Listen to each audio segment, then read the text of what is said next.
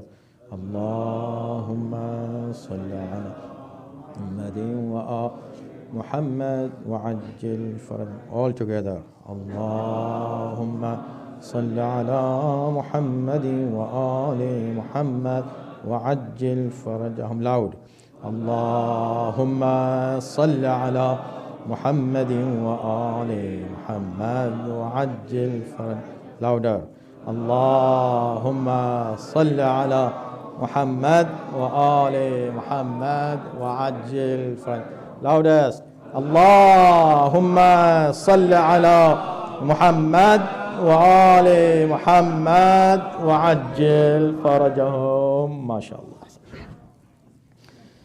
ما شاء الله inshallah accept from you there is just one salat is left we will offer that salat now and then a dua after that salat and then ziyarat Imam Husaini alayhi salam for this session and our session is over first and then inshallah in the third session because in second session we'll have the Jashne immediately we'll start after this Amaal and then inshallah in the next session we will be reading Dua Kumail which was thought for this night specifically a special night for Dua Kumail so we'll read that dua inshallah and also namaz Ja'far Tayyar very important namaz inshallah we'll speaking about it how important that namaz is and there are certain more du'as inshallah we'll read and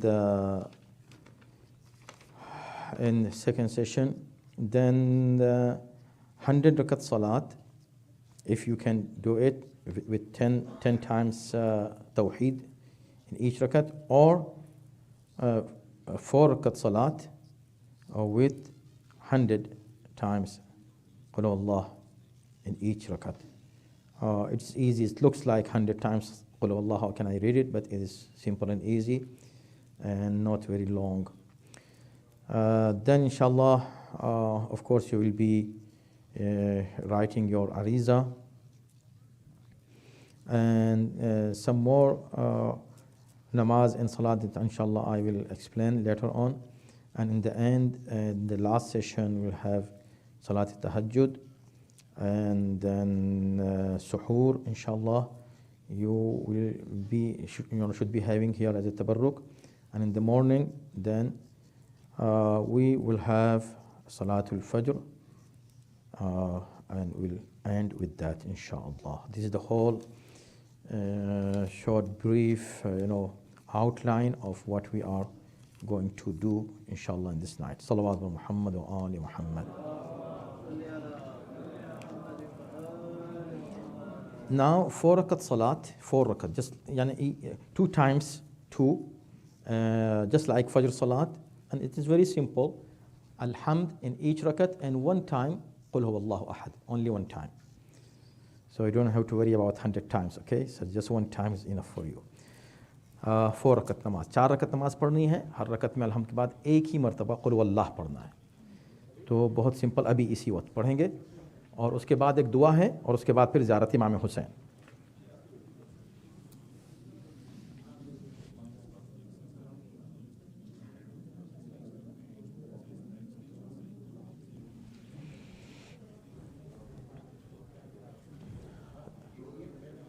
हाँ, आमाल शबे नीमे शाबान, आमाल शबे नीमे शाबान की नमाज़ पढ़ता हूँ क़ुर्बतन अल्लाह ताला. I'm offering salat of eve of 15th of Shaban क़ुर्बतन अल्लाह ताला. एक दफ़ा दोबारा रिपीट कर दें. अच्छा, see 2, yeah, 4 rakat salat, 2 plus 2. Finish 2, just like Fajr salat, 2 times Fajr salat, just like this.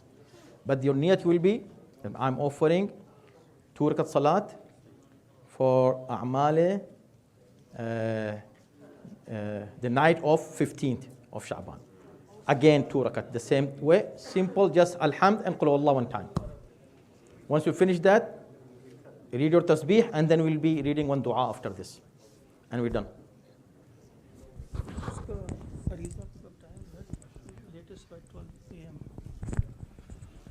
Morning Ariza pickup time is the latest by 12 a.m. So you have to finish your Ariza before 12 midnight. Inshallah, inside and outside both. You can write it inshallah in third session after the Jashne immediately, inshallah. Yeah.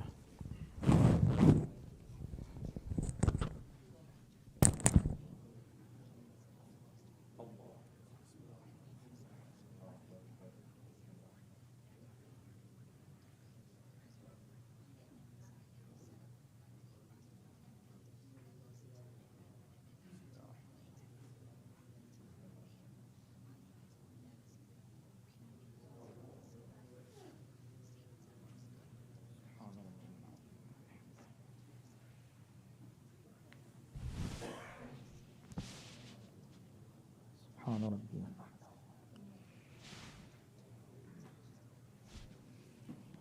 سبحان ربي.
So there is a dua, inshallah. I will read this dua. After this dua, ziyarat Imam Hussein. It's very important dua, ziyarat. Very important night tonight for ziyarat of Imam Hussein. And according to the riwayat, that whoever reads the ziyarat of Imam Hussein tonight, all the prophets, 124,000 prophets, they shake hand with him. And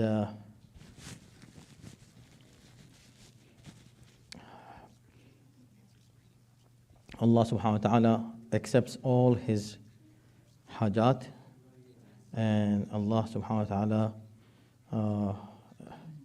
ta'ala bless him with his rahmat and his mercy. So this is very important. Inshallah, we'll read this ziyarat after this dua. Once we finish this dua, ask your hajat from Allah subhanahu wa ta'ala for this night. Allah is going to fulfill all your wishes for sure with the tawassul of our Imam, and especially Imam Zaman, our Imam of our time, inshallah. Bismillahir Rahmanir Rahim. Allahumma inni ilayka faqir wa min adhabika khaifun mustajir. Allahumma la tubaddil ismi ولا تغير جسمي ولا تجهد بلائي ولا تشمد بي أعدائي. أعوذ بعفوك من عقابك وأعوذ برحمتك من عذابك وأعوذ برضاك من سخطك وأعوذ بك منك جل ثناؤك أنت كما أثنيت على نفسك وفوق ما يقول القائلون. اللهم اغفر لي وارحمني وتقبل حوائجي في الدنيا والآخرة برحمتك يا أرحم الراحمين. صل على محمد وآله. التماس دعاء يا الله.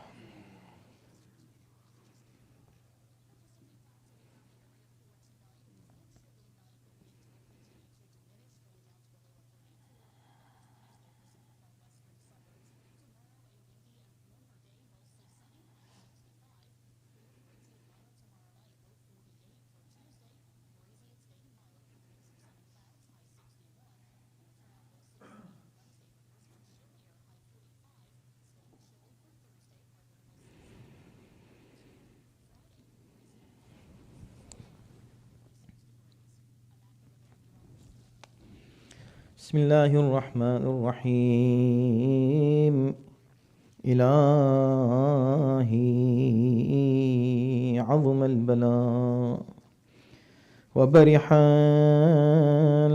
الخفاء وانكشف الغطاء وضاقت الأرض ومنعت السماء وأنت المستعان وإليك المشتكى وعليك المعول في الشدة والرخاء. اللهم صل على محمد وآل محمد أولي الأمر الذين فرضت علينا طاعتهم وعرفتنا بذلك منزلتهم ففرج عنا بحقهم فرجا عاجلا قريبا كلمح البصر أو هو أقرب. يا محمد يا علي يا علي يا محمد اكفياني فإنكما كافيان، وانصراني فإنكما ناصران. يا مولانا يا صاحب الزمان، الغوث الغوث الغوث، أدركني أدركني أدركني، الساعة الساعة الساعة، العجل العجل العجل، يا أرحم الراحمين، بحق محمد وآله الطاهرين. محمد.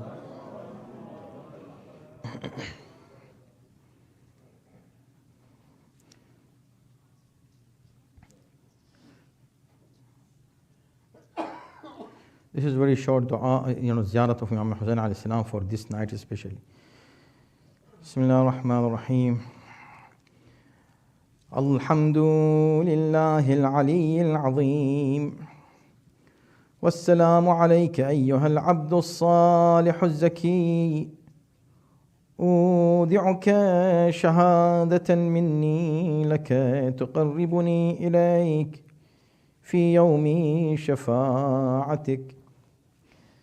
أشهد أنك قتلت ولم تمت، بل برجاء حياتك حييت قلوب شيعتك، وبضياء نورك اهتدى الطالبون إليك. وأشهد أنك نور الله الذي لم يطفأ ولا يطفأ أبدا، وأنك وجه الله الذي لم يهلك ولا يهلك أبدا. وأشهد أن هذه التربة تربتك، وهذا الحرم حرمك، وهذا المصرع مصرع بدنك، لا ذليل والله معزك، ولا مغلوب والله ناصرك. هذه شهادة لي عندك إلى قبض روحي بحضرتك. والسلام عليكم ورحمة الله وبركاته. السلام عليك يا رسول الله، السلام عليك يا أمير المؤمنين، السلام عليك يا فاطمة الزهراء سيدة نساء العالمين، السلام عليك يا مولاي يا حسن المجتبى الصادق الصالح الأمين، السلام عليك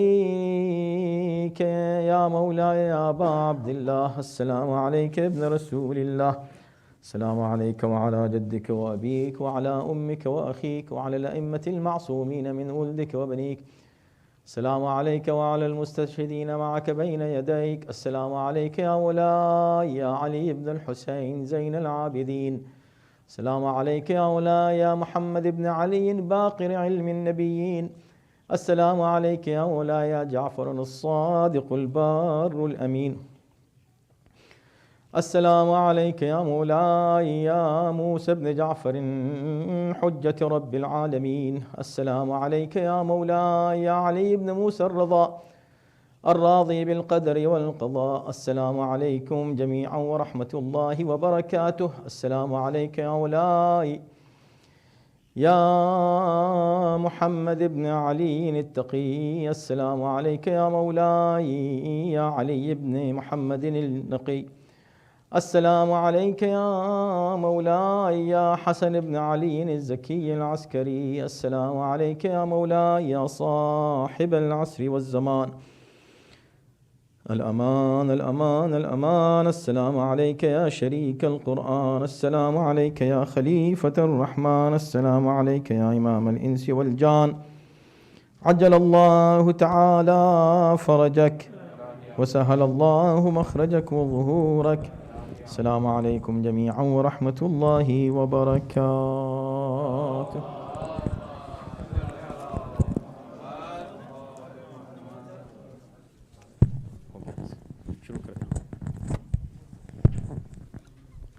بار محمد وآل محمد صلوات اللهم صل على محمد وآل محمد. مومن سے گزارش ہے کہ اپنی اپنی سجدگاہ جو ہے ابھی رکھ دیں اور انشاءاللہ جشن فوراً شروع ہونے جا رہا.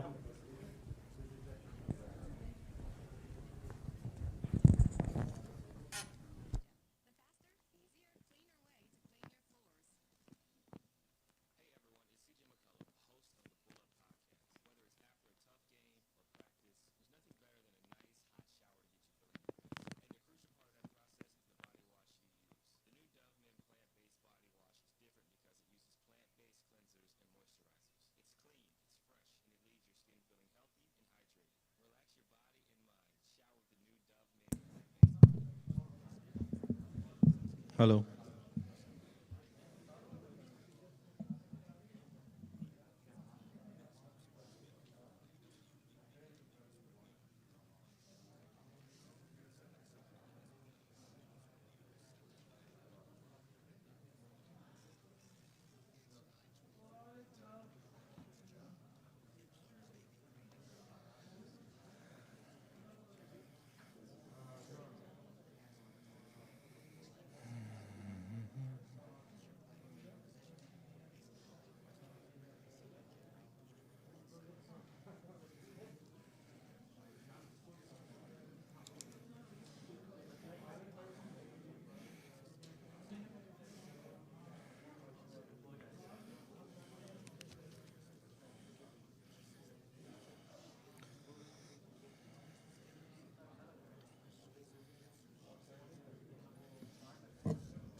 السلام علیکم حضرات. السلام علیکم. السلام علیکم. السلام علیکم. بر محمد وآل محمد صلوات. اللہم صل محمد وآل. آپ تمام حضرات کو جشن ولادت صاحب الزماں مبارک ہو. حضرات اپنے عریضوں میں تھوڑی سی جگہ میرے لیے بھی رکھ لیجئے گا برائے مہربانی. دعا میں یاد رکھیے گا.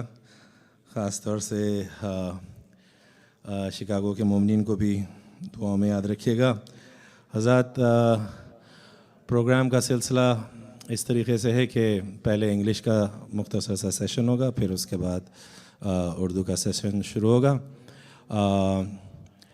ماشاءاللہ کئی ہونہار لڑکے جو ہے انگلش میں امام کی بارگاہ میں اپنا نذران عقیدت پیش کریں گے, اور پھر اس کے بعد منقبت خاں اور مقامی شعراء اور ایک مہمان شعراء جناب رشید شہیدی صاحب اپنا نذران عقیدت پیش کریں گے. اس کے بعد انشاءاللہ مولانا کو رات بھر سننا ہے. حضرات کیونکہ رات نہیں کیونکہ سحری تک کا انتظام ہے, تو آپ سے گزارش ہے کہ جی آپ اب رہیں گے جب تک آپ ٹھہر سکتے ہیں ضرور ٹھہریے گا. حضرات پہلے مدح خان انگلش شاعر سید محمد حسین کو زحمت دینے سے پہلے میں سرور نواب سرور صاحب, ہاں حضرات جو بآواز بلند جو بات کر رہے ہیں ان سے گزارش ہے کہ یا تو آواز اپنی دھیمی رکھیں یا باہر دروازہ کھلا ہے.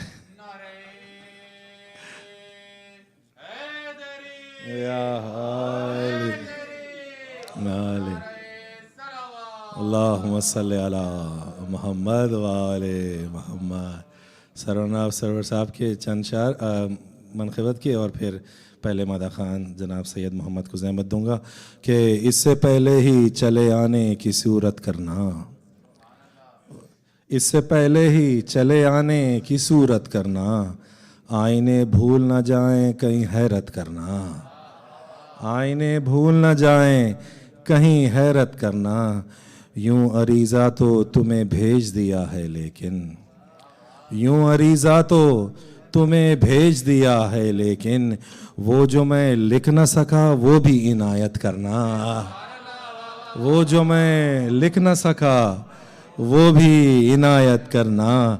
دل کی دھڑکن پا کوئی نام نہ لکھا ہوتا, دل کی دھڑکن پا کوئی نام نہ لکھا ہوتا, تم نہ ہوتے تو کسے آتا محبت کرنا, तुम न होते तो किसे आता मोहब्बत करना, मनक़बत एक यदुल्लाह की फिर लिखनी है, मनक़बत एक यदुल्लाह की फिर लिखनी है, ऐ कलम फिर से मेरे हाथ पर बैअत करना, ऐ कलम फिर से मेरे हाथ पर बैअत करना। और आप हजरात को बहुत खूब मेराज के सिलसिले में कि ये मोहम्मद का शरफ था मिला है तुमको, ये मोहम्मद का शरफ था जो मिला है तुमको, हो मुबारक तुम्हें ईसा की इमामत करना, हो मुबारक तुम्हें ईसा की इमामत करना। इसी के साथ गुजारिश करता हूँ सैयद मोहम्मद हुसैन को कि आएँ और बारगाह इमाम ज़माना में अपनी नजरानी अक़ीदत पेश करें, एक बेहतरीन सलवात से खैर मक़दम फरमाएँ।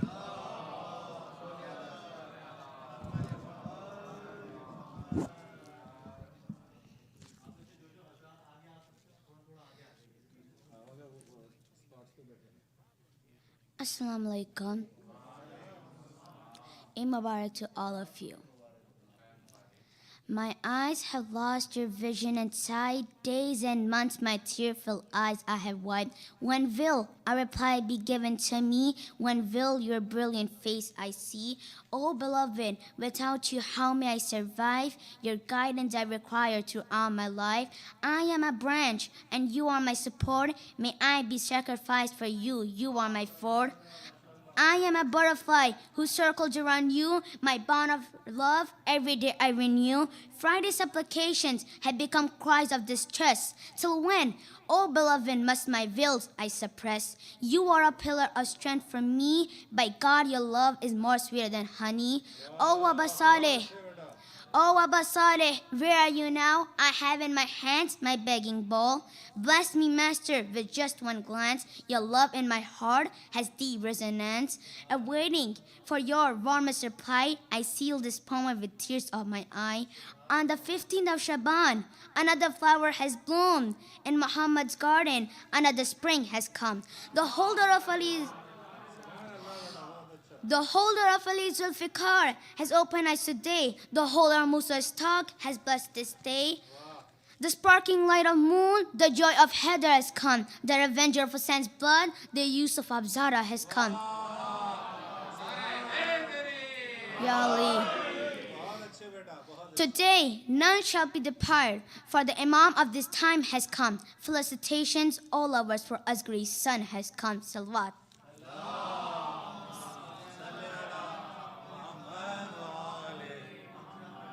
माशाअल्लाह बेटा की जज़ाकल्लाह। वाह, दादो तहसीन के मुस्तहिक़ तो वालिदैन हैं माशाअल्लाह। अगले महदा ख़ान जनाब अली असग़र रशीद को ज़हमत देने से पहले हरकतुल आरा क़ता के वजूद हक़ से ये सारा निज़ाम क़ायम है, वजूद हक़ से ये सारा निज़ाम क़ायम, किसी के फैज़ से ये इंतज़ाम क़ायम है, किसी के फैज़ से ये इंतज़ाम क़ायम है। वो और होंगे यतीमान मज़हब व मिल्लत, हमारे सर पर हमारा इमाम क़ायम है। उन्हीं का और एक ख़ता के जो अहले बैत पर सब कुछ निसार करते हैं, जो अहले बैत पर सब कुछ निसार करते हैं, नबी की बात का जो एतबार करते हैं, हर एक को ये सादत तो मिल नहीं सकती, ये उनकी ईद है जो इंतज़ार करते हैं, ये उनकी ईद है जो इंतज़ार करते हैं। इसके साथ गुजारिश करता हूँ कि अली से के आएँ और बारगाह इमामत में नज़राने अक़ीदत पेश करें, बेहतरीन सलवात से खैर मक़दम फरमाएँ। हाँ हज़रत, जिन मोमिनीन को इत्तला नहीं है कि अरीज़े का बॉक्स बाहर रखा हुआ है, और जो हज़रत ऑनलाइन भी देख रहे हैं, अगर वो आके देना चाहते हैं तो ठीक मिडनाइट तक अरीज़े का बॉक्स बाहर रहेगा, फिर इंशाअल्लाह उसको सुबह में सहरा दिया जाएगा। एक बेहतरीन सलवा से खैर मक़दम फरमाएँ।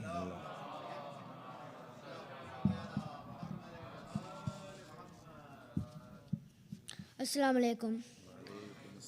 Viladat Imam Zamana Mubarak.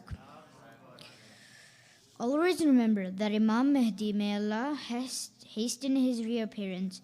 He is the Imam of our time, he is alive, he is present, and he is here for us. He's just a call away. Call Imam Mahdi, call Imam Mahdi, call Imam Mahdi. When things go wrong, as they sometimes will, call Imam Mahdi. He'll change that sign into a smile. Call Imam Mahdi. When things go wrong, as they sometimes will, call Imam Mahdi. He'll change that sign into a smile. Call Imam Mahdi. He is your savior, your caretaker. You will not be left alone, never. When you're ever hurt and you need support, call Imam Mahdi. He'll change that sign into a smile. Call Imam Mahdi. When things go wrong, as they sometimes will, call Imam Mahdi. He'll change that sign into a smile. Call Imam Mahdi. He is always watching over you. If you are confused on what to do, when you're feeling low and you just don't know, call Imam Mahdi. He'll change that sign into a smile. Call Imam Mahdi. Call Imam Mahdi. Call Imam Mahdi. Say the truth and be kind to others. Listen to and respect your elders. He will be so proud if together out loud we call Imam Mahdi. He'll change that sign into a smile. Call Imam Mahdi. When things go wrong, as they sometimes will, call Imam Mahdi. He'll change that sign into a smile. Call Imam Mahdi. He is your savior, your caretaker. You will not be left alone, never. When you're ever hurt and you need support, call Imam Mahdi. He'll change that sign into a smile. Call Imam Mahdi. When things go wrong, as they sometimes will, call Imam Mahdi. He'll change that sign into a smile. Call Imam Mahdi. Say the truth and be kind to others. Listen to and respect your elders. He'll be so proud if together out loud we call Imam Mahdi. He'll change that sign into a smile. Call Imam Mahdi. When things go wrong, as they sometimes will, call Imam Mahdi. He'll change that sign into a smile. Call Imam Mahdi. He is always watching over you. If you are confused on what to do, when you're feeling low and you just don't know, call Imam Mahdi. He'll change that sign into a smile. Call Imam Mahdi. When things go wrong, as they sometimes will, call Imam Mahdi. He'll change that sign into a smile. Call Imam Mahdi. आप पर दुरूद और सलाम ए मेरे इमाम, ए मेरे इमाम. आप पर दुरूद और सलाम ए मेरे इमाम, ए मेरे इमाम. बस यही सदा है सुबह शाम ए मेरे इमाम, ए मेरे इमाम. बराए ज़ुहूर इमाम ज़माना व बुलंदतर सलवात.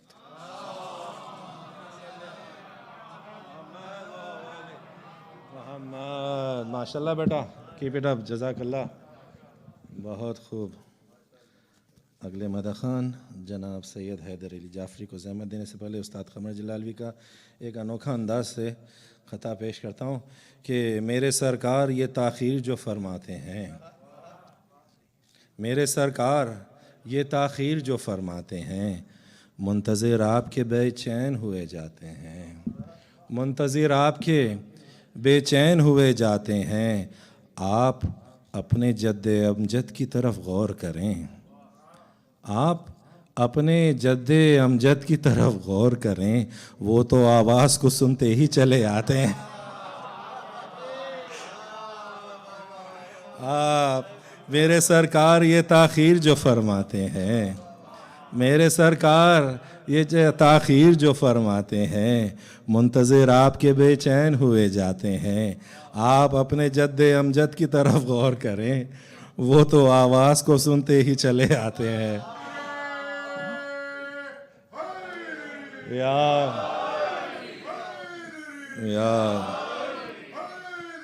یا علی بے شک اللہم صلی علی محمد وآل محمد وعجل فرج۔ اسی کے ساتھ گزارش کرتا ہوں سید حیدر علی جعفری سے کہ آئیں اور بارگاہ امام زمانہ میں نذرانِ عقیدت پیش کریں، بہترین صلوات سے خیر مقدم فرمائیں۔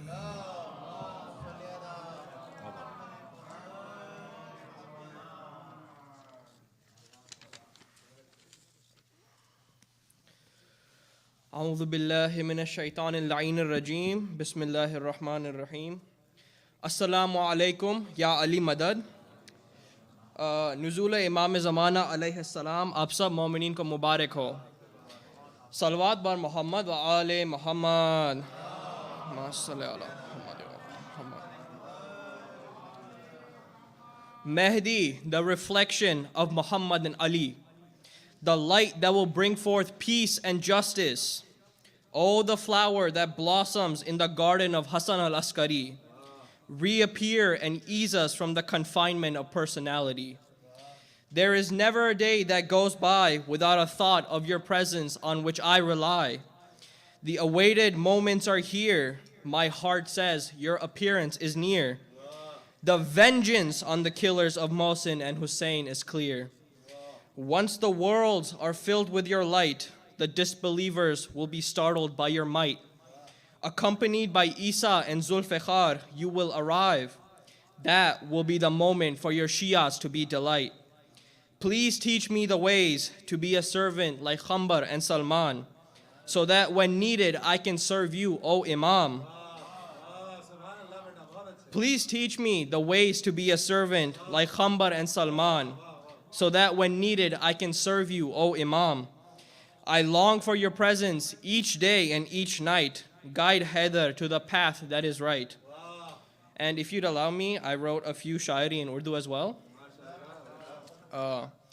Arzi likh likh kar thak gaya Maula.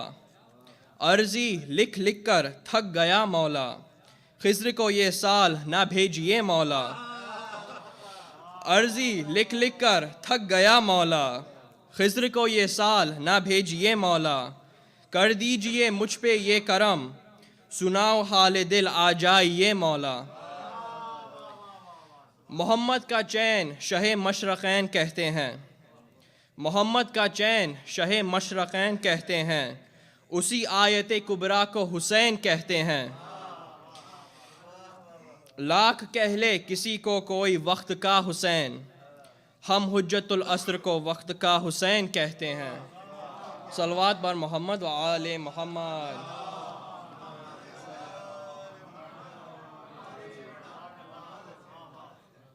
جزاک اللہ حافظ، بہت خوب۔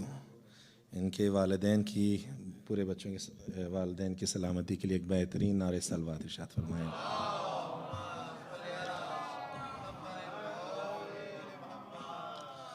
حضرات، میں اب جس ہونہار جواں سال کو زحمت دینے جا رہا ہوں، ہاشم مرزا، یہیں اسی شہر میں پلا بڑھا اور دینی تعلیم کی خواہش اور دینی تعلیم میں جستجو اور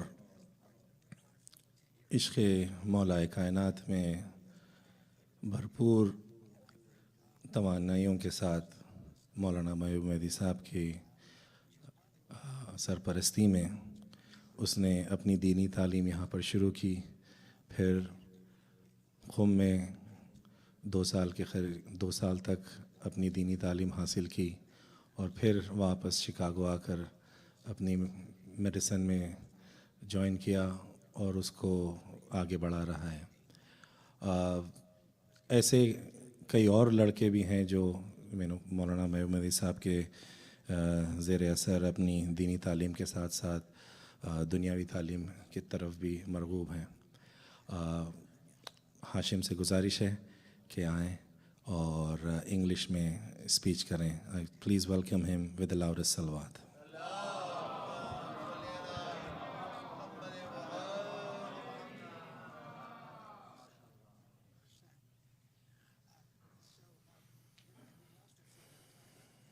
أعوذ بالله من الشيطان الرجيم بسم الله الرحمن الرحيم. Assalamu alaikum. That's a majlis. Assalamu alaikum. I thought it's a happy day. Assalamu alaikum. There we go. Since it's a happy day, I'll start with a joke. The salam reminded me when I was living in Qom. There was a caravan that came from Balochistan, and so I was talking to one of them, so I introduced myself. I said, Assalamu alaikum, and he said, Wa alaikum assalam wa rahmatullahi ke bakra kaato. So, your salam just has to be loud. You don't have to cut any bakras, but yeah, I just want to emphasize, it is a happy day, and I think we forget a lot of the time, in other religions, other cultures, they put lights on the house, they go out, treat yourself, food or gifts or whatnot. So, that's also why I had a mask with flowers to be festive. So, I don't know, have some ice cream, buy a new shirt, whatever have you.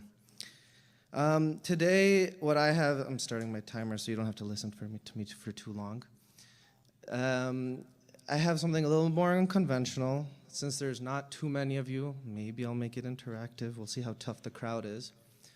But I wanted to do sort of a little kind of timeline, like a story time almost, starting from maybe a little before the Prophet up until maybe we have the early days of Marja'iyya. And I'll just kind of pick out a few things that maybe we can learn from. And I did it for a variety of reasons. Number one, I'm a boring nerd. Number two, I think history and stories is oftentimes what captivates a lot of people. And number three, especially during the time of the Imams, I want us to really gain an appreciation for, I think, how tumultuous those times were, because I think a lot of us really hone in on the time right after the Prophet and how that may have led to faction, but I think a lot of us, especially now because 12-er Shi'ism is the predominant form of Shi'ism we see now, we don't have a full appreciation for some of the issues that the Imams faced amongst their own followers. And I think sometimes we like to think that it's very binary, that we just have, for example, the Bani Umayyah, Bani Abbas on one side and the followers of the Imams, who many of them were very devout followers, but I think a lot of them at the end of the day were still human. And because of that, they definitely did face a lot of issues. And so I think in hindsight, being 2020, we see that the 12th Imam, we have the 12th Imam in our minds, but like I said, before that time, you had all sorts of branching out.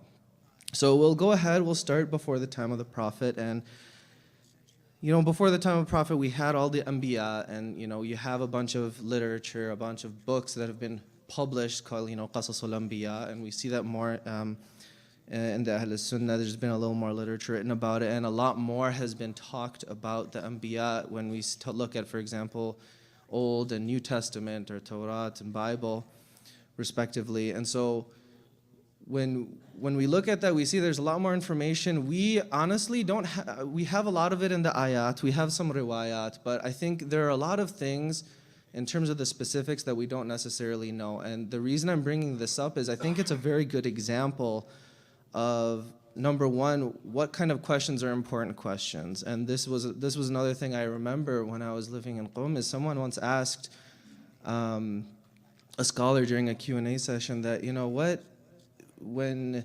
Nabi Adam, Hawa, they were put on the earth, they had their kids, how was there more offspring after that? if all there was just Nabi Adam, Hawa, and their kids. And so the scholar, he said, there are a couple different opinions on the matter. And he did something that I was very surprised to see. He said, I'll be honest with you, I don't know. I mean, I've looked through some of it, and I don't have a good answer for you, and I don't know if we can really know. And then the second thing he told him, which I thought was even more striking, was he asked him, he said, it's not a bad question, but is it an important question? And so I think those two things that we learn, I think, from looking at the Qasasul Anbiya, and we say stories, and that the word story is used loosely here in the sense that it's more so the story, a true story. But the fact that, number one, we don't have a lot of necessarily information about the details of the Qasasul Anbiya, but what the Quran gave us is more than enough, and the point of giving the stories of the prophets is more so to give you lessons learned from it. And so even if you don't have the nitty-gritty details from the Qasasul Anbiya, that's fine. It's okay. It's okay to not know those sorts of details, because at the end of the day, Allah has put in place all the answers that you need that are important to your life. But we fast forward from Qasasul Anbiya, from the Anbiya before the final prophet, we get to the time of the final prophet, and I don't know if any of you have watched it yet, but there was a movie about the prophet that came out a few years back. I think it was produced in Iran. And so in there, you see in the very beginning scene where they have some of the Ahl Kitab. They have, I don't remember now if they were Yahud or if they were Nasara, if they were Christian or Jews, but regardless, they were outside kind of observing the Quraysh. And this is before the birth of the prophet. And they're observing the Quraysh, and they look at them and they say, so these people apparently are supposed to have a prophet born amongst them? And they really looked down on the Quraysh back then, because the Quraysh, relative to a lot of their neighbors, relative to especially the Ahl Kitab who are not mushriks, were viewed as very backwards people. They were very backward people. And so when the Ahl Kitab, and they looked at them, I don't remember the exact phrasage in that scene, but it was a very good scene, because someone said the prophet is supposed to come from them, and the other person responded as a joke that I think more importantly, the prophet's supposed to come for them. Right? And so when the prophet came in, and you have to understand, back then, they were mushriks, so it wasn't even the issue of atheists. It's not like they didn't believe in any God. They just believed in too many, and then they believed in ones that were physically tangible. And it's not, this was a problem in other civilizations, but at the same time, we see that when the prophet came, at that time it was very simple. Number one, some of your ways are really backward. And it's not that you even need a deen for some of these practices to at least be reasonable enough to know that these are things you should not be doing. And on top of that, he was trying to get rid of the idol worship as well as the shirk, which are related, but at the same time, two different things. And so the prophet had to come in so he could bring the Quraysh just to catch up with the Ahl Kitab. And so he came in with a very simple message of Tawheed. And then once he was able to at least get the bare minimum of Tawheed, then he moved beyond that and said, okay, now you have Tawheed. Now we need you to believe in the hereafter. And then when he started to expand the message to the Ahl Kitab said, oh, well, we already have Tawheed. You're behind the curve. What else do you offer us? He said, well, no, there's also a final prophet. He said, oh, no, we have prophets too. We have our books. Yeah, well, looking at a lot of your books, the problem was that in the clergy, the clerics had become so corrupt that they were using a lot of clerical privilege to their own advantage, in the sense that, oh, you need the clergy to do certain things, and therefore you have to pay the clerics amounts of money so you can get your, salvage whatever is left in the goodness of your soul. And so from here, there's another interesting sort of humorous story about the state of the clergy, in the sense that they would have these traveling priests, and they would travel from town to town saying that you can buy your salvation. You have all these sins, and in order to save yourselves, you need to pay us this sum of money, and then your sins are forgiven, and then you can go to heaven. So there's a story that a man is going from town to town. He stops in a town, and a man comes to the priest and he says, okay, can I, you're traveling from town to town. When you go to the next town, if I end up sinning after that, all the money I paid you is only for the sins before that. So can I pay you in advance for a sin? And so the priest said, sure, go ahead, you can pray, And he says, so this includes any sin, right? He said, yes, absolutely any sin. He said, okay, pays him the money. When the priest got on his horse and was starting to ride away, that man, just at the outskirts of the town, the man walked by him and said, you remember I paid you the money to get salvation from a future sin. And he said, yeah, that's right. He said, so if I commit a sin now, the fact that I paid you that money means I'll be forgiven, right? He said, yes, that's right. He said, okay. And he said, it includes any sin, right? He said, that's right. So that man then proceeded to kill the priest and take all the money back. A sin that was supposed to be forgiven. And the horse, the whole bag. So we get to the time of the prophet is coming in, and now we have Tawheed, we have Akhirah, and then he is adding the message of Nubuwwah. Fast forward now, past the time of the prophet, demise of the prophet, sallallahu alayhi wa alihi.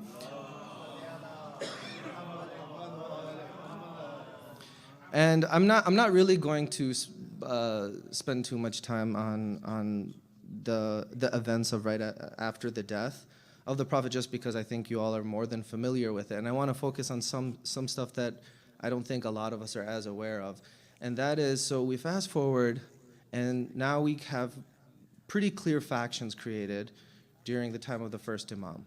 And so you have the caliphs, and then after the caliphs you have Bani Umayyah. And then at the time you have followers of Bani Umayyah, or what you want to call mainstream caliphate back then.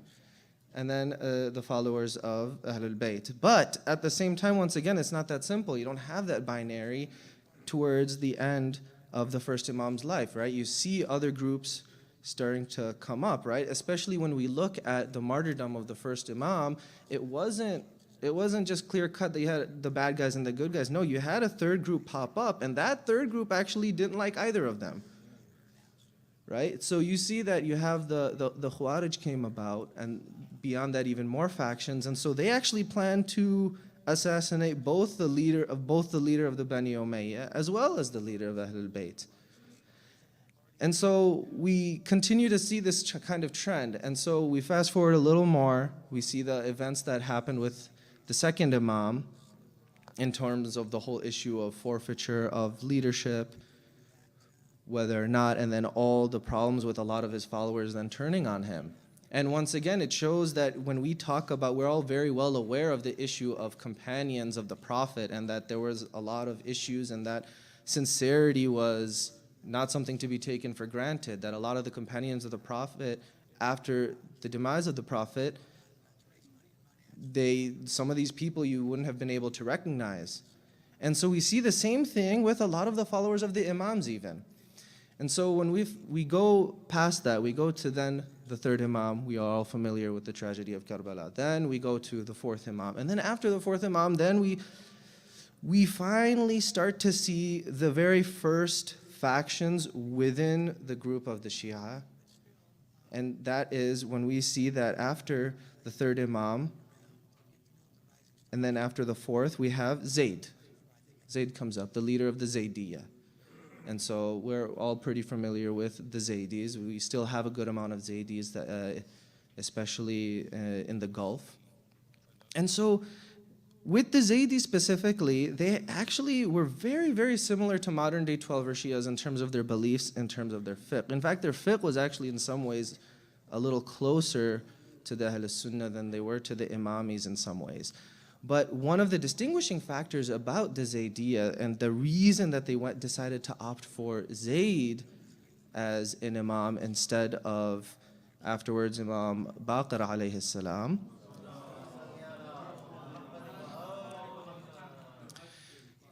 is that they felt that every single Imam has to be involved in active jihad, active battling of tyranny, which is what Zayd was involved with. And Zayd was actually a very well-regarded personality, even amongst the Ahlul Bayt and even amongst the Imam. And so he was a direct descendant. And so Zayd was actually oftentimes, even by Imam Sadiq alayhi salam, who was his nephew, they had a good relationship, and he even would, as his nephew would suggest that, listen, I commend your intentions here, and what you're doing is truly noble, but how far do you really think you're going to get? And the answer was very blatantly that, as we saw in history, that he did not get terribly far. He had a good amount of following, but then eventually that, for lack of a better term, almost rebellion was quashed. Then, even before the time of Zayd, so we're familiar with the Zaydis, but I actually want to rewind because the Zaydis wasn't actually the first faction we ever saw. We actually had a small group called the Kaysanis. And the Kaysanis actually at one point believed that after the third Imam, it was actually Muhammad ibn al-Hanafiyyah. And that Muhammad ibn al-Hanafiyyah was actually supposed to be the next Imam. And so the Kaysanis we don't really have much of anymore at all today, and that's why we don't know about them. But once again, the reason I want to talk about a lot of these different factions is to understand that we take for granted that in the moment how much confusion there could have been and how much the Imams, even after already being a minority, still had to constantly battle and still had to always fight for laying their own claim and convincing the people around them that they truly are the Imam. And so we see that the Kaysanis, in fact, one of the people who may have been, and like I said, this is based just off of possible historical reports, but one of the people who was actually implicated in being part of the movement at some point was even Mukhtar. And so we actually see Mukhtar, who a lot of you are familiar with, was actually very well regarded and was even complimented by a lot of the Imams for seeking revenge for the third Imam's martyrdom. And so Mukhtar, even though, however, we see that there were some, at some points even tensions with the fourth Imam and Mukhtar, and that he may have been, like I said, it's based off of reports and there are a lot of opinions on the issue, but the fact remains that it still was a big enough of a movement at the time that it still threatened the integrity as well as just the belief system of the people around the Imams. So we had the Kaysanis, we had the Zaydis, and then we move on and we get to fourth Imam, fifth Imam, sixth Imam. And then the sixth Imam, Imam Sadiq alayhi salam,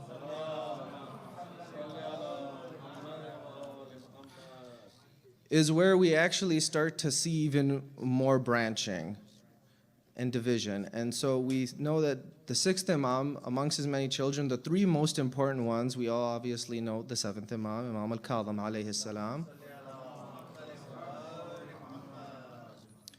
as well as Ismail, who is, after which the Ismailiyya firqa is named. And he actually even had another son named Abdullah al-Aftah.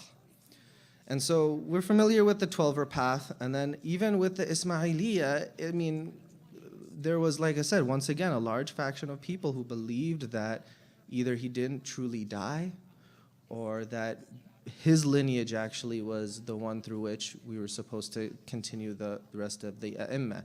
And so within the Ismailiyya, you have even more divisions that I won't get into too many details about, but they do include, for example, a lot of you are familiar with Buhras, Agha Khanis, and they actually are they are the origins of Druze, who we've heard about are pretty prominent right now in Lebanon. What we don't hear as much about, because once again, it doesn't really exist anymore as a sect in modern days, is actually Abdullah al-Aftah, that third son. And he actually passed away within a few months of his own father's passing. But some people actually believe that he was supposed to be the next Imam, and they were called the Fatahis. And so there are actually a lot of prominent rawis, a lot of prominent narrators in our own fiqh works who actually were part of that sect. And they were actually known as, whatever their name, Fatahi. And so these people believed that he was the next Imam, and some people either just inserted him in as a 13th Imam, and as an Imam making for 13 total, and then all the rest were the same as the 12, or some people still went down that lineage. But once again, that was another sect that was extinct afterwards. And then we had obviously the ongoing firqa of the Ismailiyya, and then we continue down. Then as we continue down, we get to then the seventh Imam, Imam al-Kadhim alayhi salam.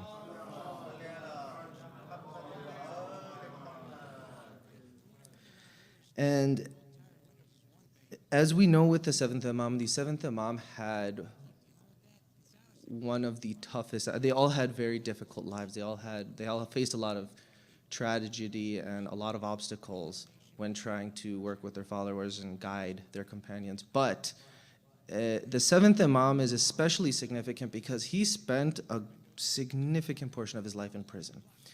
And because of that, even up until his martyrdom, the nature of his death, the nature of his burial actually was not very widespread. It wasn't very public, and people didn't actually get to witness even the funeral. And so because of that, what we see is that when the eighth Imam came in, he actually was trying to work with a lot of, and this is where we see now the development of the wakil system. Right? The Imams have now started to have wukala. They have these people, they have representatives. We now have a large organized community of imamis, and they're all paying khums. And so now this khums is getting collected by the wukala, and then they funnel it to the Imam, and then the Imam determines how to distribute it as he sees fit.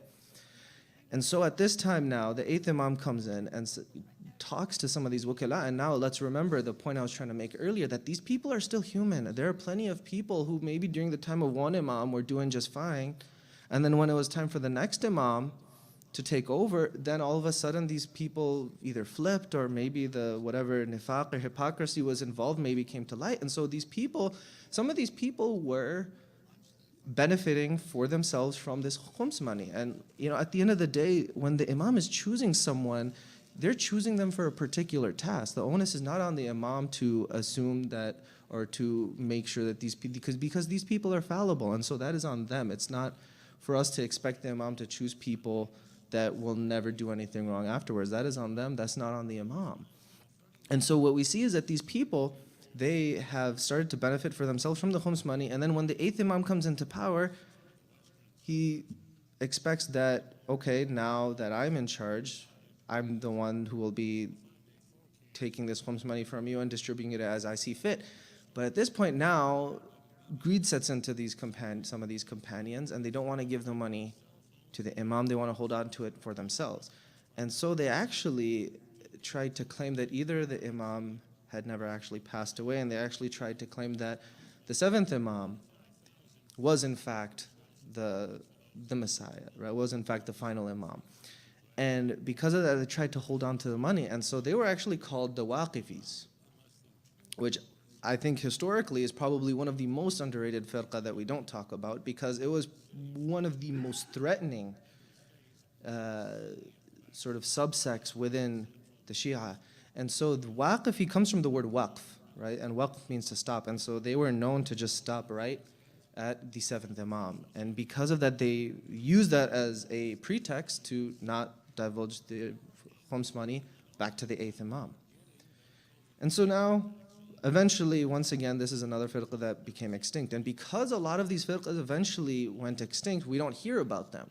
And the reason that's exactly why I want to talk about it is because looking back, it's easy for us to say, okay, here are the 12 Imams. But during those times, there was a lot of confusion, and you have someone like the eighth Imam coming in and saying, okay, I'm in charge now, can I please have this khums money to distribute as I see fit? And then he has these companions then spreading rumors about the nature of the death of his father, as well as whether or not he's actually the Imam. And just like their forefathers, just like the very first Imam, every single Imam we see still had to face a lot of those issues that, no, I'm the Imam. And no, you're not. It's actually something made up. And so that's what we see with a lot of these companions. And we see even that level of betrayal even within family, within close companions as well. And so the Waqifis would probably end up being one of the last major divisions within the larger Shia community. And so as we fast forward then, we then finally get to the time of the 11th Imam, and then that transition point. And so, like I said, now we have the concept of wakils, and then we get to the 12th Imam, and we have the naibs. And so we have these representatives, and there were 4 of them, one after the other. And then finally, after that, we get to the Ghaibatul Kubra.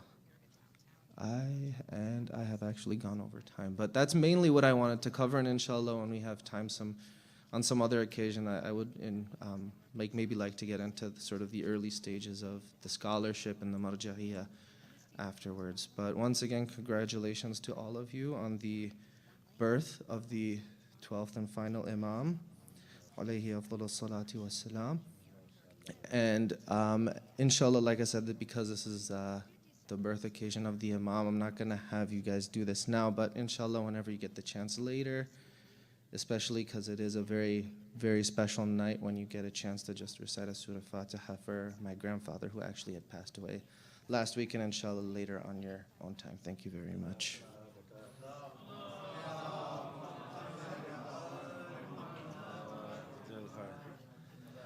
ماشاءاللہ ہاشم، بہت خوب، very good بیٹا. مولا ان کی توفیقات میں اضافہ فرمائیں اور ان کے والدین کو کی سلامتی کے لیے ایک بہترین نعرے صلوات ہے. اللہ صلی علیہ.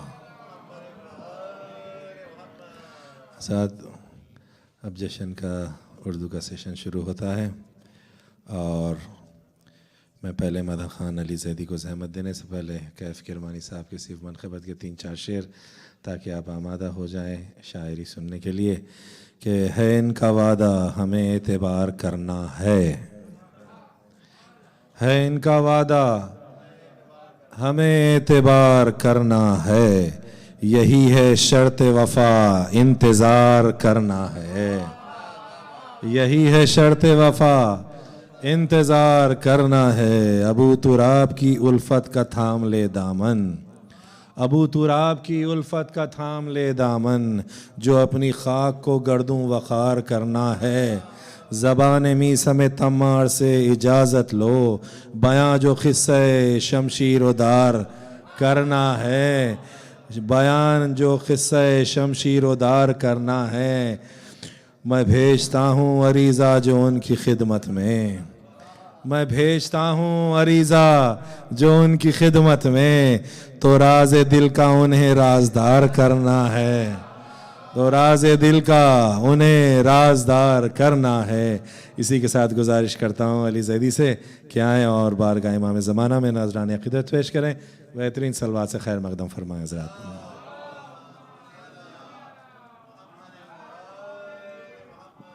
السلام علیکم.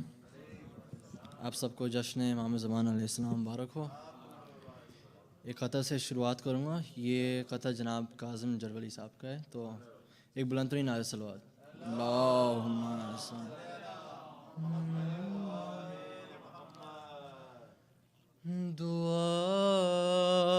دعائے ہار گئی اور وقت جیت گیا،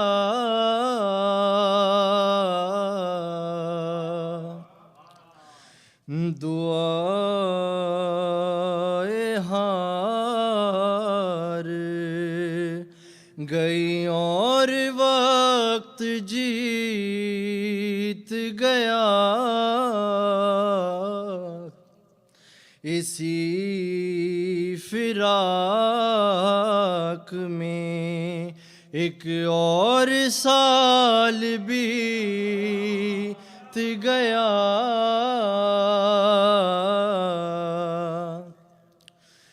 دکھا دے خواب میں ایک روز اپنی صورت بھی،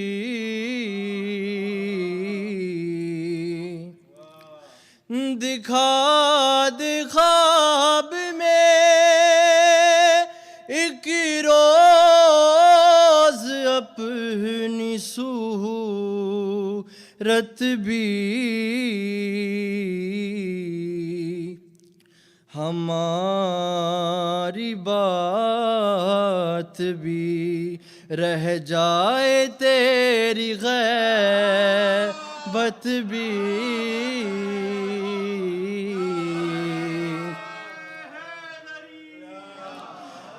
دکھا دے خواب میں ایک روز اپنی صورت بھی ہماری بات بھی رہ جائے تیری غیبت بھی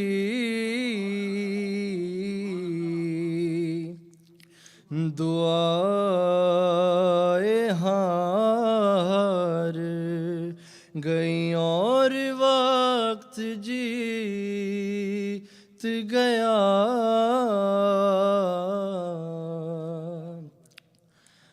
اور یہ کلام جو پیش کرنے والا ہوں یہ قریب 8-10 سال پہلے لکھی گئی تھی لیکن خیر پڑھنے کا موقع نہیں مل پایا لیکن آج پیش کرنے جا رہا ہوں. یہ کلام جناب فخری میٹھی صاحب کا ہے تو ایک بلند ترین نعرہ صلوات اللہم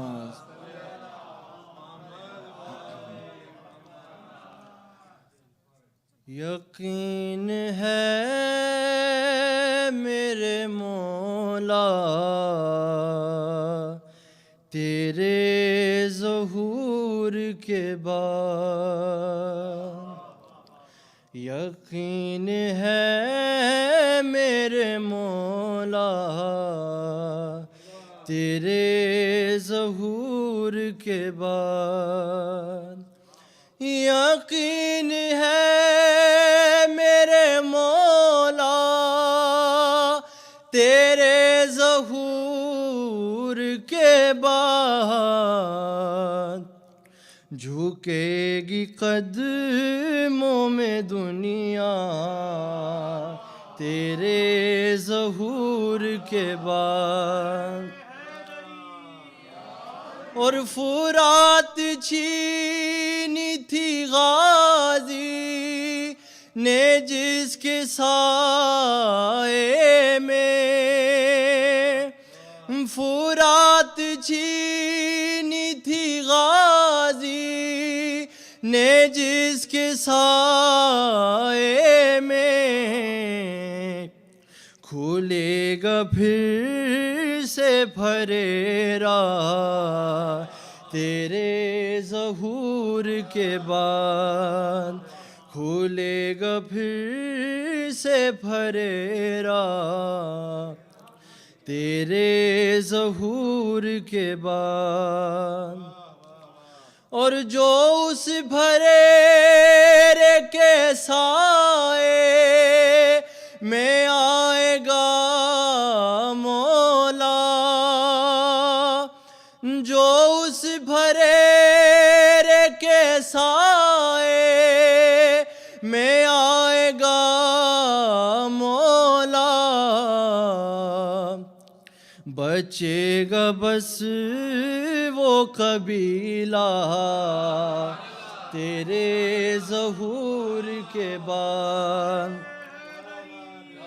بچے گا بس وہ قبیلہ تیرے ظہور کے بعد اور ہر ایک فرقے کا دعویٰ کہ جنتی ہم ہیں ہر ایک فرقے کا دعویٰ ہے جنتی ہم ہیں تمام ہوگا یہ جھگڑا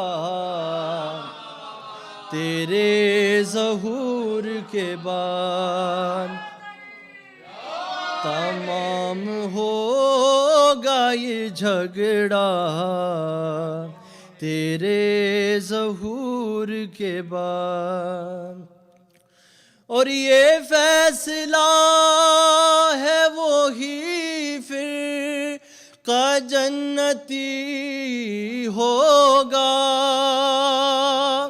یہ فیصلہ ہے وہی پھر کا جنتی ہوگا، جو تیرے ساتھ رہے گا تیرے ظہور کے بعد، جو تیرے ساتھ رہے گا تیرے ظہور کے بعد۔ اور منافقین بھی کچھ مومنوں کی بھیس میں ہے، منافقین بھی کچھ مومنوں کی بھیس میں ہے، اٹھے گا چہروں سے پردہ تیرے ظہور کے بعد، اٹھے گا چہروں سے پردہ تیرے ظہور کے بعد۔ بلند ہوتا تھا جو منبر صلونی سے، بلند ہوتا تھا جو منبر صلونی سے، سنیں گے ہم بھی وہ لہجہ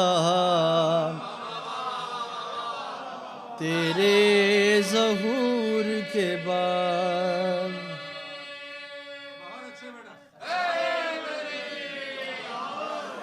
بلند ہوتا تھا جو منبر صلونی سے، سنیں گے ہم بھی وہ لہجہ تیرے ظہور کے بعد۔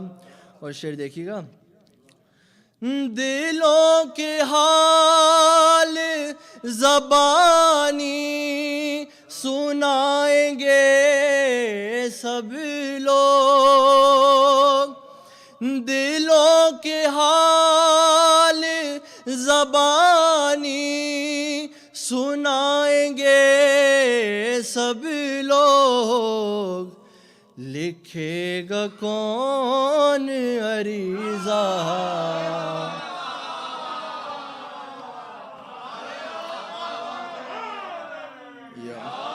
لکھے گا کون عریضہ تیرے ظہور کے بعد، دلوں کے حال زبانی سنائیں گے سب لوگ، لکھے گا کون عریضہ تیرے ظہور کے بعد۔ اور جو بچ گئے تھے وہ مختار کے زمانے میں، جو بچ گئے تھے وہ مختار کے زمانے میں، حساب ان سے بھی ہوگا تیرے ظہور کے بعد، حساب ان سے بھی ہوگا تیرے ظہور کے بعد۔ یقین ہے میرے مولا تیرے ظہور کے بعد، جھکے گی قدموں میں دنیا تیرے ظہور کے بعد، تیرے ظہور کے بعد، تیرے ظہور کے بعد. ماشاء اللہ بیٹا بہت خوب. پروردگار تمہاری پڑھائی میں ترقی عطا فرمائے. حضرات اگلے مدح خان جناب عمران زاہدی صاحب کو زحمت دینے سے پہلے آغا سرور صاحب کے صرف 3-4 شعر کہ کتنی صدیوں کو سمیٹا ہوا منظر ہوگا, کتنی صدیوں کو سمیٹا ہوا منظر ہوگا, جب ظہور آپ کا اے خاص داور ہوگا, جب ظہور آپ کا اے خاص داور ہوگا, دستے صاحب میں زمانے کا مقدر ہوگا, دستے صاحب میں زمانے کا مقدر ہوگا, دوش پر پرچم عباس دلاور ہوگا, دوش پر پرچم عباس دلاور ہوگا. اب بھی حالات غنیمت ہیں الٹ دو پردہ, اب بھی حالات غنیمت ہے الٹ دو پردہ, ورنہ ہر دل میں خیالات کا محشر ہوگا, ورنہ ہر دل میں خیالات کا محشر ہوگا. ایک تو بھرپور شباب اس پا پیمبر کی شبی, ایک تو بھرپور شباب اس پا پیمبر کی شبی, جانے کتنوں کو گمانے علی اکبر ہوگا, جانے کتنوں کو گمانے علی اکبر ہوگا. ہوگا جب تخت نشین منتقم خون حسین, ہوگا جب تخت نشین منتقم خون حسین, پھر سے آراستہ مختار کا لشکر ہوگا. اور جس شعر کے لیے زحمت دی تھی, مثل حر فوج میں شامل کئی افسر ہوں گے, مثل حر فوج میں شامل کئی افسر ہوں گے, افسر اعلیٰ مگر مالک اشتر ہوگا, افسر اعلیٰ مگر مالک اشتر ہوگا. یار یار یار اللہم صلی علی محمد و آل محمد. بھائی عمران زاہدی صاحب کو گزرنے سے پہلے ایک گزارش ہے, حضرات جنہوں نے بھی عریضہ لکھا ہے یا لکھ چکے ہیں, آپ تمام سے گزارش ہے کہ اس میں ایک جملہ اور بڑھا دیں بقی کی تعمیر کے لیے, برائے مہربانی پلیز ایک جملہ لکھ دیں کہ برائے مہربانی وہ آنے سے پہلے اس کی تعمیر ہو جائے. گزارش ہے عمران بھائی سے کہ آئیں اور بارگاہ امام زمانہ میں نذران عقیدت پیش کریں. بہترین صلوات سے خیر مقدم فرمائیں.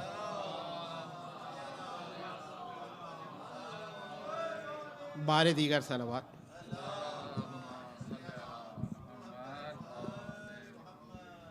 پہلے تو آپ سب لوگوں کو بہت بہت مبارکباد اس مبارک شب کی, اور دعا سے ابتدا کرتا ہوں کہ اس مبارک شب میں سب پریشان حالوں کی پریشانیاں دور ہوں, اور ہم سب کے مرحومین اور تمام مرحوم مومنین و مومنات کی مغفرت ہو.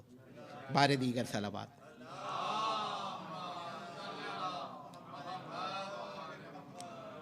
یہ ہم سب لوگوں کے دل کی دعا بھی ہے, منقبت بھی ہے, تو پیش کرتا ہوں مولانا صاحب. آقا جائیے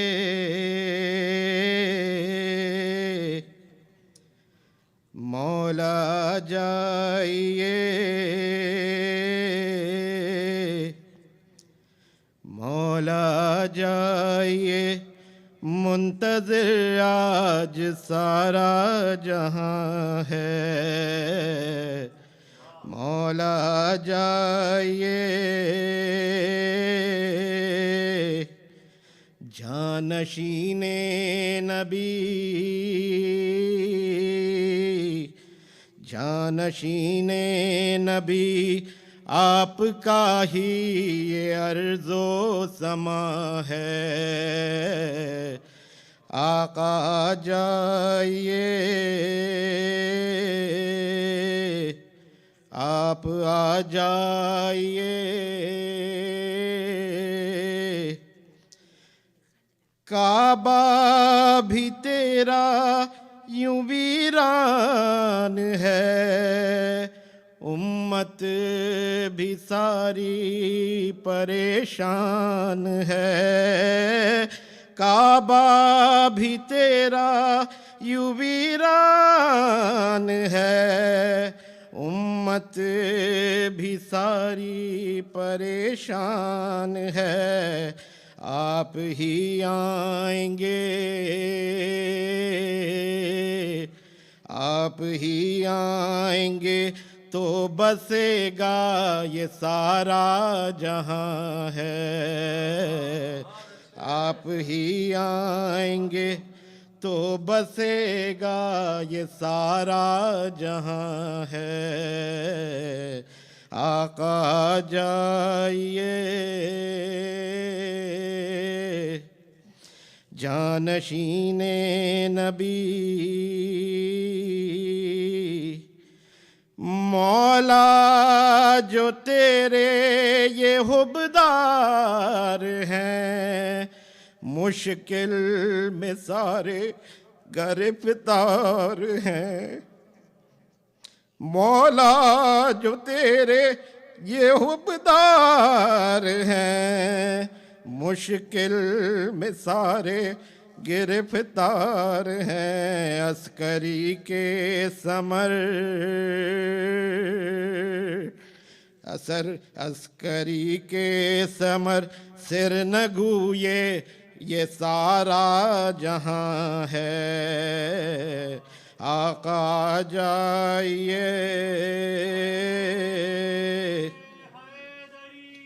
या अली, मौला जो तेरे ये हुबदार हैं, मुश्किल में सारे गिरफ्तार हैं, अस्करी के समर अस्करी के सिमर सिर नगू आज सारा जहां है, आका जाइए माना कि हम सब गुनाहगार हैं, माफ़ी के मौला तलबगार हैं, माना कि हम सब गुनाहगार हैं, माफ़ी के मौला तलबगार हैं, हम तेरे मातमी, हम तेरे मातमी, हर अज़ादार नोहा कुना है, या अली माना कि हम सब गुनाहगार हैं, माफ़ी के मौला तलबगार हैं, हम तेरे मातमी, हम तेरे मातमी, हर अज़ादार नोहा कुना है, आका जाइए आका जाइए, महदी को भेजें ए रब्बे जली, आबाद काबा हो देखें सभी, महदी को भेजें ए रब्बे जली, आबाद काबा हो देखें सभी, तुरबते फातिमा तुरबते फातिमा ने पुकारा या साहबो ज़मा है, आका जाइए मौला जाइए, आपका ही ये अर्ज़ो समा है, मौला जाइए जानशीने नबी, मोहम्मद वाले मोहम्मद बुलंदतर सलावत।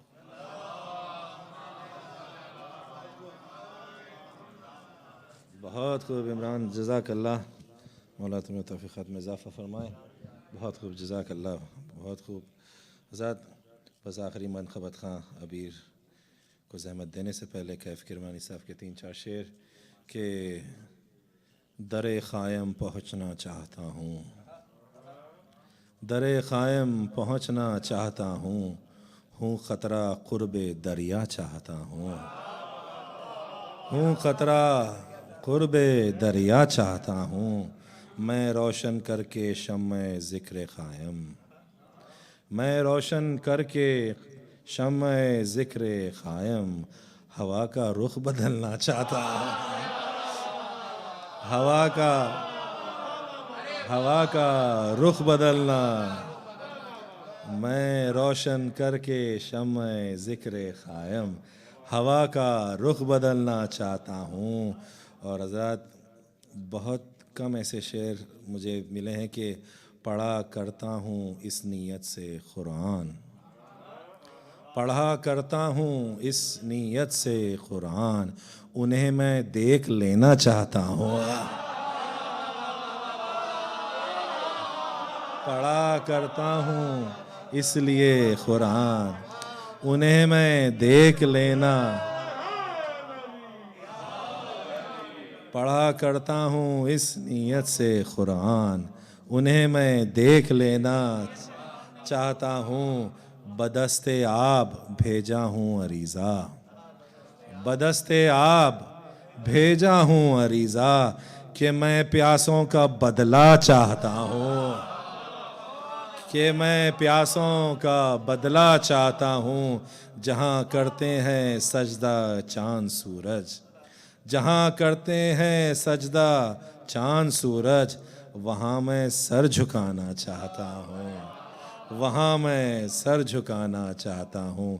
اسی کے ساتھ آخری منقبت خاں ابیر سے گزارش ہے کہ آئیں اور بارگاہ امامت میں نذران عقیدت پیش کریں، بہترین صلوات سے خیر مقدم۔ محمد وعلی محمد۔ السلام علیکم۔ آپ تمام حضرات کو آج کی یہ شب بہت بہت مبارک ہو۔ سب سے التماس دعا بالخصوص میرے لیے، فیملی کے لیے، IEC حسینی سینٹر کے لیے اور بقی کی تعمیر کے لیے جس طریقے سے بات کی گئی، تو ایک قطع اور ایک منقبت جس کی درخواست تھی وہ انشاءاللہ پیش کرتا ہوں۔ سب مل کے بآواز بلند نعرہ صلوات۔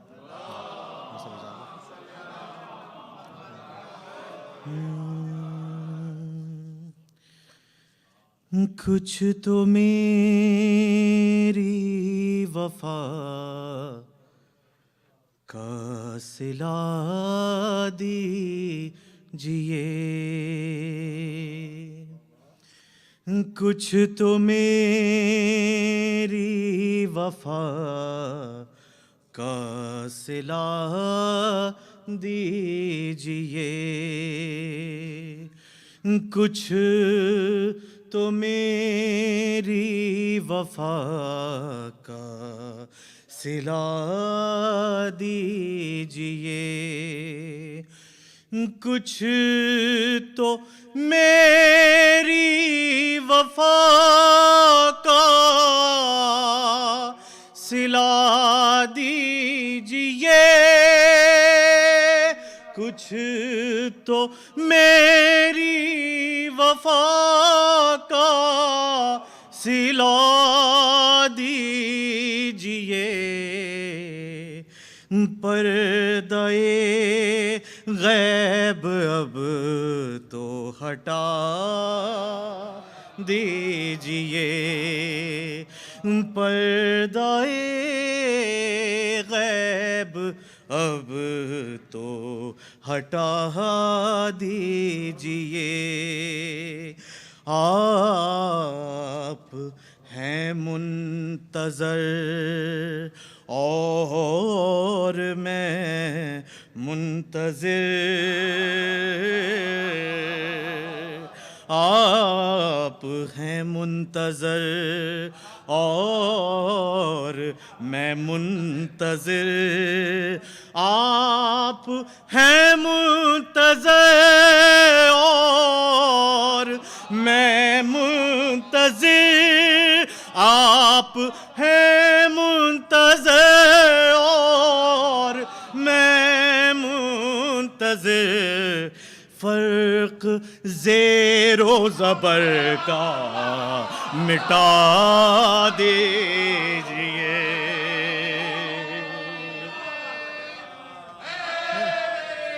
آپ ہیں منتظر اور میں منتظر, آپ ہیں منتظر اور میں منتظر, فرق زیر و زبر کا مٹا دیجئے. یا علی یا علی یا علی مدد حق ہے, کچھ تو میری وفا کا صلہ دیجئے. درود پڑھ لیں محمد وآل محمد پہ. اللہم صلی علی محمد وآل محمد. سبت جعفر صاحب کی منقبت, اس کی گزارش انشاءاللہ آپ کے درمیان پیش کرتا ہوں. حال غم سنائیں گے جب امام آئیں گے. سب کو مل کے پڑھنا ہے انشاءاللہ. زخم دل دکھائیں گے جب امام آئیں گے. محفلیں جمائیں گے جب امام آئیں گے. بام و در سجائیں گے جب امام آئیں گے. جشن ہم منائیں گے جب امام آئیں گے. جشن ہم منائیں گے جب امام آئیں گے. زخم ہیں ابھی تازہ مکہ اور مدینہ کے, شام کوفہ کرب و بلا ہم بھلا نہیں سکتے. سقیفۃ عیدوں غیر سے نہیں پہنچے, جتنے دکھ اٹھائے ہیں ہم نے کلمہ گویوں سے, ایک ایک چکائیں گے ایک ایک چکائیں گے جب امام آئیں گے. جشن ہم منائیں گے آئیں گے. شک ہے جن کو اللہ کے عدل اور عدالت پر, منصب نبوت پر, سیدہ کی عصمت پر, مرتضیٰ کی احمد سے متصل نیابت پر, مرتضیٰ کی احمد سے متصل نیابت پر. ارے جن کو شک ہے بارہ پر, باروے کی غیبت پر, سب ہی مار کھائیں گے سب ہی مار کھائیں گے. جن ہم آئیں گے جشن ہم منائیں گے جب امام آئیں گے. ارے جھوٹ بولنے کو ہم مشغلہ سمجھتے ہیں، بات بات پر بے جا مصلحت برتتے ہیں، اور منافقت کو بھی مصلحت ہی کہتے ہیں۔ ارے لیب و لاب کا سامان ہم گھروں میں رکھتے ہیں، کس طرح چھپائیں گے، کس طرح چھپائیں گے جب امام آئیں گے، جشن ہم منائیں گے جب امام آئیں گے۔ آپ سب کے کی مطلب کا شعر۔ نام پر صحابہ کے، نام پر صحابہ کے کام کافروں جیسے، نام پر صحابہ کے کام فاسقوں جیسے، نام پر صحابہ کے کام منکروں جیسے، ارے نام پر صحابہ کے کام فاسقوں جیسے، سب ہی منہ چرائیں گے، سب ہی منہ چرائیں گے جب امام آئیں گے، جشن ہم منائیں گے جب امام آئیں گے۔ ارے نعمت شریعت کو بوجھ ہی سمجھتے ہیں، لہب و لعب ہی کو ہم زندگی سمجھتے ہیں، ارے صاحبان زر کو بڑا آدمی سمجھتے ہیں، ارے تنگ دست مومن کو بس یوں ہی سمجھتے ہیں، کیا مقام پائیں گے، کیا مقام پائیں گے جب امام آئیں گے، یہ ہمارے مکر و ریا، میرا پسندیدہ میرے حساب سے حاصل کلام شعر، یہ ہمارے مکر و ریا شاطرانہ عیاری، ارے کیا ہمارے صوم و صلات اور یہ عزاداری، ارے کتنا ہے خلوص اس میں، کس قدر ریاکاری، کیا امام کی خاطر ہم نے کی ہے تیاری۔ درود پڑھ لیں محمد والوں۔ یہ محمد حال غم سنائیں گے جب امام، حال غم سنائیں گے جب امام، بر محمد والے محمد صلوات۔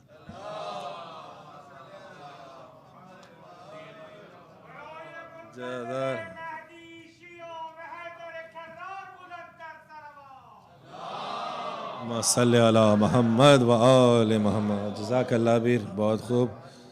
اور حضرات ایک بلند صلوات سبت جعفر صاحب کی روح کے لیے سال فرما دیں۔ اللہم صلی علی محمد. آزاد صرف ہمارے درمیان 2 مقامی شعراء اور ایک مہمان شاعر جناب رشید شہیدی صاحب ہیں. میں گزارش کرتا ہوں جناب اشر مہدی صاحب سے کہ آئیں اور بارگاہ امامت میں نذرانہ عقیدت پیش کریں. بہترین صلوات سے خیر مقدم فرمائیں.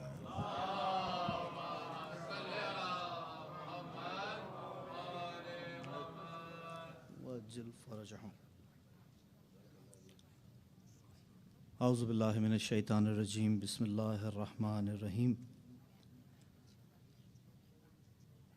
اپنے وقت کے علی کی آمد کا جشن منانے کے لیے ہم یہاں موجود ہیں. ہدیہ تبریک پیش کرتا ہوں 13 معصومین مومنین شکاگو بالخصوص مولانا کی خدمت میں. اور آج اس بات کا شدت سے ادراک ہو رہا ہے کہ یہ نوکریاں پڑھنے پڑھانے اور سننے سنانے کی یقیناً در مولا سے ہی لگائی جاتی ہیں، کیونکہ آج مجھے ہیوسٹن میں پڑھنا تھا، فلائٹس کے معاملات نہیں ہو سکے تو نہیں پہنچ سکا. لیکن بہرحال شیرو بھائی کا حکم تھا تو آپ کی خدمت میں حاضر ہو گیا ہوں. بہت زیادہ وقت نہیں لوں گا، جتنا وقت شیرو بھائی نے مجھے دیا ہے اتنا ہی وقت میں آپ کی زحمت تمام کروں گا. آج سے 5 سال قبل 15 شعبان کے دن میرے والد بارگاہ مولا میں چلے گئے تھے، اور مجھے یقین ہے جشن منایا ہوگا تو ہم نے ہمیشہ ہر سال ان کا برسی کا جشن ہی منایا.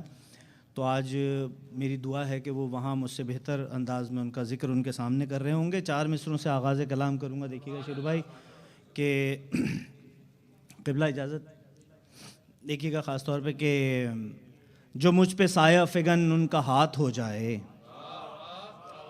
جو مجھ پہ سایہ فگن ان کا ہاتھ ہو جائے، میرے قدم کے تلے کائنات ہو جائے.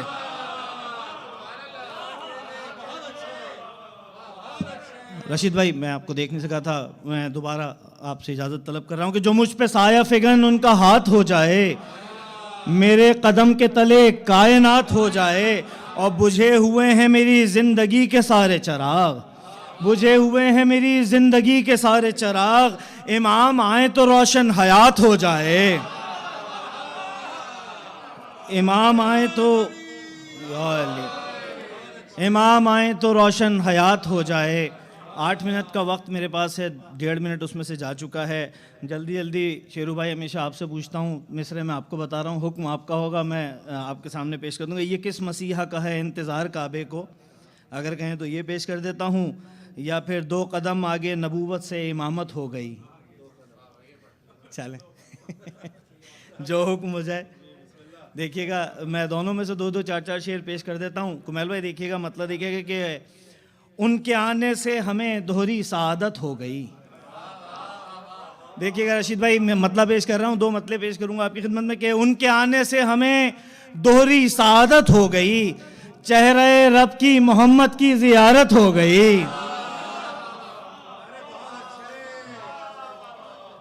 ان کے آنے سے ہمیں دوہری سعادت ہو گئی، چہرہ رب کی محمد کی زیارت ہو گئی، چہرہ رب کی محمد کی زیارت ہو گئی. اور مطلب ثانی پہ توجہ چاہوں گا مولانا خاص طور پر کہ آپ جب آئیں گے تو سوری میں مصرع طرح شاید میں بھول گیا ہوں کہ 2 قدم آگے نبوت سے امامت ہوگی. تو ان کے آنے سے ہمیں دوہری سعادت ہوگی، ان کے آنے سے ہمیں بالکل ابھی لکھا تھا راستے میں کہ ان کے آنے سے ہمیں دوہری سعادت ہوگی، چہرہ رب کی محمد کی زیارت ہوگی. آپ جب آئیں گے تو خم کسی صورت ہوگی، آپ جب آئیں گے تو خم کسی صورت ہوگی. آپ کے ہاتھ پہ اللہ کی بیعت ہوگی، آپ کے ہاتھ پہ اللہ کی بیعت، آپ کے ہاتھ پہ اللہ کی بیعت ہوگی. اور سب ثقیفائی فنا ہوں گے یزیدی بھی فنا، سب ثقیفائی فنا ہوں گے یزیدی بھی فنا. آئیں گے جب میرے مولا وہ قیامت ہوگی، آئیں گے جب میرے مولا وہ قیامت ہوگی. اور ہوگا وہ شخص فقط نار جہنم سے بری، ہوگا وہ شخص فقط نار جہنم سے بری، خون میں جس کے ولایت کی حرارت ہوگی. نار جہنم اور ولایت کی حرارت دیکھیے گا کہ ہوگا وہ شخص فقط نار جہنم سے بری، خون میں جس کے ولایت کی حرارت ہوگی. لوہے کو لوہا کاٹتا کہ خون میں جس کے ولایت کی حرارت ہوگی. شاید اوروں کو تو کر دیں گے میرے مولا معاف, شاید اوروں کو تو کر دیں گے میرے مولا معاف, غاصب باغ فدق سے نہ رعایت ہوگی. حیدری غاصب باغ فدق سے نہ رعایت ہوگی. اور توجہ چاہوں گا اس مصرے پہ کہ قیمتاً بس وہی لے سکتا ہے جنت کے مکان. قیمتاً بس وہی لے سکتا ہے جنت کے مکان, جس کے دامن میں تیرے عشق کی دولت ہوگی, جس کے دامن میں تیرے عشق کی دولت ہوگی. اور بس جس شعر کے لیے میں نے آپ کو زحمت دی تھی کہ خانہ کعبہ پہ مینار ولا کی صورت, ہائے ہائے ہائے ہائے, خانہ کعبہ پہ مینار ولا کی صورت, ہم کو عباس کے پرچم کی زیارت ہوگی. ہائے ہائے ہائے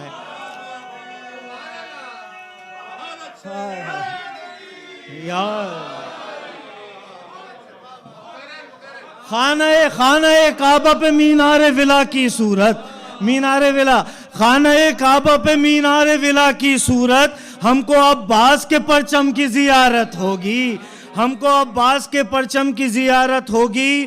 اور بہت شکریہ مولانا, آپ کی داد تو میرے لیے سند کا درجہ رکھتی ہے. خانہ کعبہ پہ مینار ولا کی صورت, ہم کو عباس کے پرچم کی زیارت ہوگی. اور مقطع پیش کر رہا ہوں کہ خوب جم کے سنائے گا قصیدے اشہر, خوب جم کے سنائے گا قصیدے اشہر, خوب جم کے سنائے گا قصیدے اشہر, محفل نور میں میسم کی نظامت ہوگی.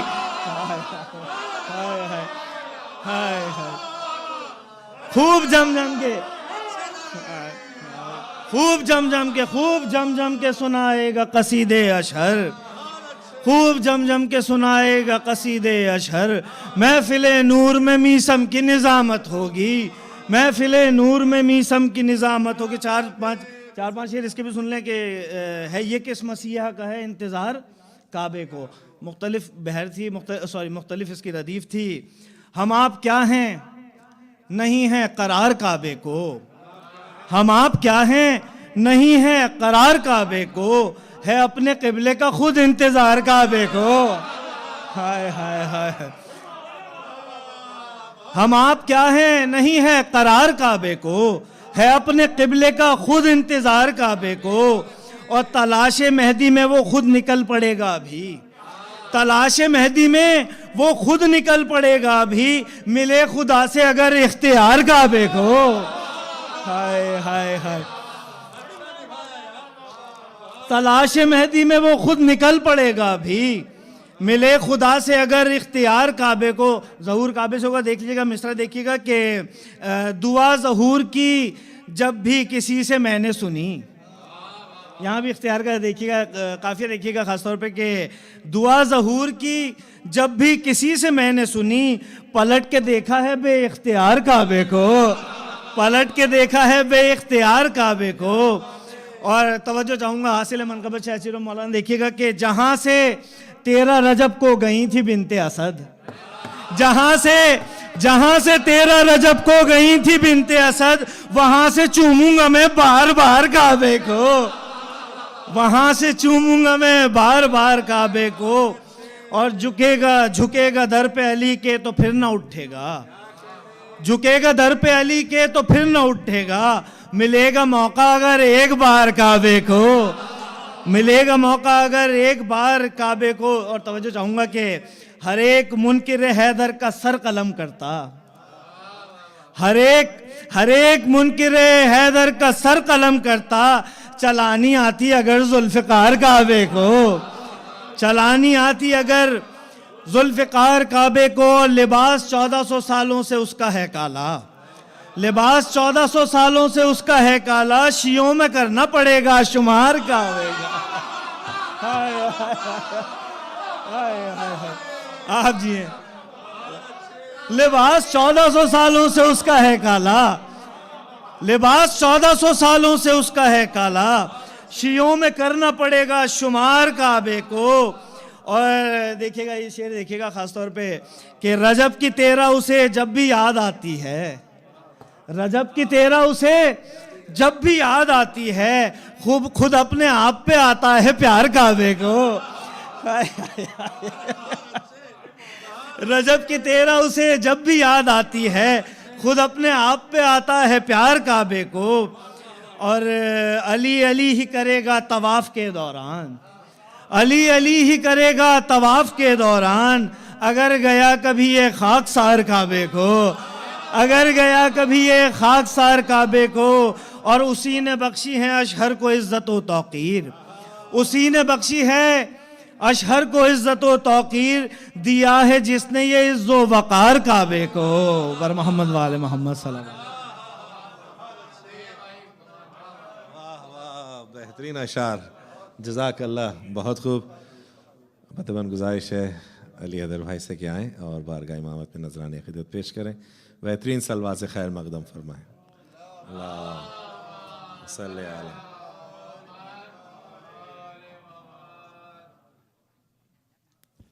بر محمد وآل محمد صلوات.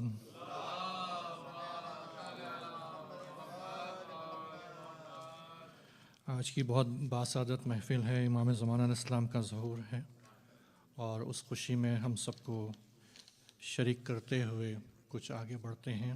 دعا کرتے ہیں کہ ہر سال کی طرح اس سال بھی ہم منا رہے ہیں, آئندہ بھی مناتے رہیں ہزاروں سال, جب تک امام زمانہ علیہ السلام کا ظہور نہ ہو. بر محمد وآل محمد صلوات.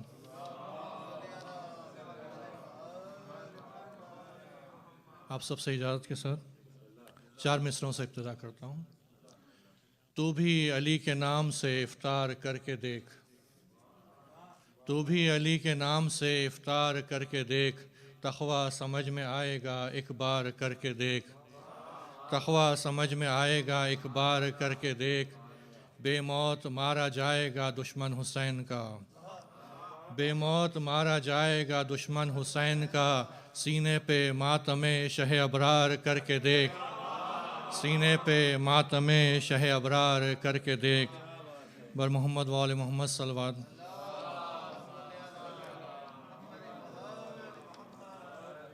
ایک کلام سے مختصر آپ کو پیش کر رہا ہوں, مطلب پیش خدمت. زندہ ہیں ہم ظہور تمنا لیے ہوئے, زندہ ہیں ہم ظہور تمنا لیے ہوئے, جاگی نظر میں خواب سنہرا لیے ہوئے, جاگی نظر میں خواب سنہرا لیے ہوئے. ہر ظلم کا حساب چکانے کے واسطے, ہر ظلم کا حساب چکانے کے واسطے, آئیں گے ساتھ حضرت عیسیٰ لیے ہوئے, آئیں گے ساتھ حضرت عیسیٰ لیے ہوئے.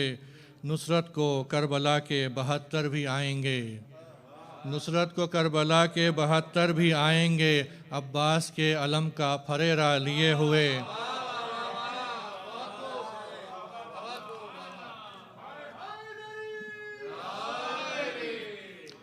نصرت کو کربلا کے 72 بھی آئیں گے, نصرت کو کربلا کے 72 بھی آئیں گے, عباس کے علم کا پھریرا لیے ہوئے, عباس کے علم کا پھریرا لیے ہوئے. اعجاز کل نبی کے ہیں 12 امام میں, اعجاز کل نبی کے ہیں 12 امام میں. یہ سب کے سب نور, یہ سب کے سب ہیں نور کا, نور خدا کا, نور خدا کا لیے ہوئے, یہ سب کے سب ہیں نور خدا کا لیے ہوئے.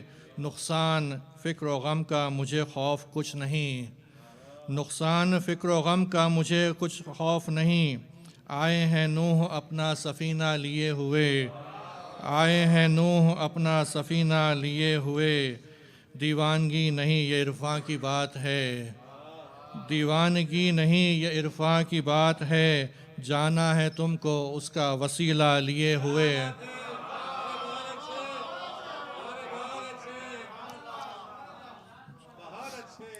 دیوانگی نہیں یہ عرفاں کی بات ہے, دیوانگی نہیں یہ عرفاں کی بات ہے. جانا ہے تم کو اس کا وسیلہ لیے ہوئے. لے لو چراغ آل نبی کی سخاوتیں, لے لو چراغ آل نبی کی سخاوتیں. آئے ہیں یہ مخفی خزانہ لیے ہوئے, آئے ہیں یہ مخفی خزانہ لیے ہوئے. منکر نبی و علی کے پھرتے ہیں در بدر, منکر نبی و علی کے پھرتے ہیں در بدر. پہنے گلے میں ہارے تبرہ لیے ہوئے، پہنے گلے میں ہارے تبرہ لیے ہوئے۔ مقطع پیش خدمت۔ شعراء کرام آئے سنانے کے واسطے، شعراء کرام آئے سنانے کے واسطے، حیدر بھی آیا اپنا قصیدہ لیے ہوئے۔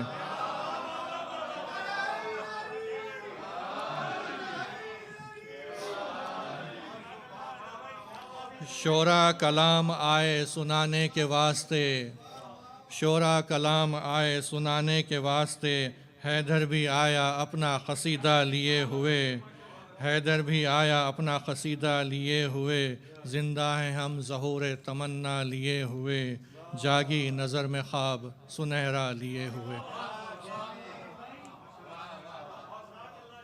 جزاک اللہ، بہت خوب علی ادر بھائی، جزاک اللہ۔ حضرات، اب میں آخر میں بڑے عزت و احترام سے گزارش کرتا ہوں جناب رشید شہیدی صاحب کو کہ آئیں اور بارگاہ امام زمانہ میں اپنا نذرانہ عقیدت پیش کریں۔ جو حضرات ٹیکے کی ضرورت نہیں ہے، کچھ سپاٹس خالی ہیں وہاں پر، سامنے آ جائیں تاکہ آخر شاعر کو سننے میں مزہ آئے۔ بہترین صلوات سے خیر مقدم فرمائیں۔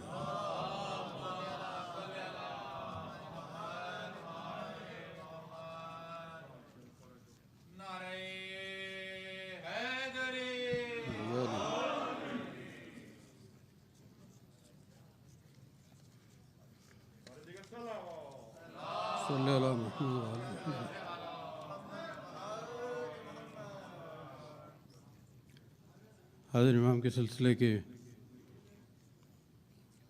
اشعار پیش کر رہا ہوں، ایک خطے سے آغاز کرتا ہوں اور دو بالکل چھوٹی بہر کی منقبتیں جس کا یقیناً آپ حضرات لطف اٹھائیں گے، اور اختتامی حصے میں ابھی عزیزم اشہر نے جس زمین میں اشعار سنائے، آج دوپہر میں ایک کینیڈا کی محفل تھی ترہی، ورنہ وہ سنا چکا جس زمین میں تو میں نہیں پڑھتا ہوں عموماً، مگر تازہ اشعار ہیں اس لیے میں وہ پیش کر دوں گا۔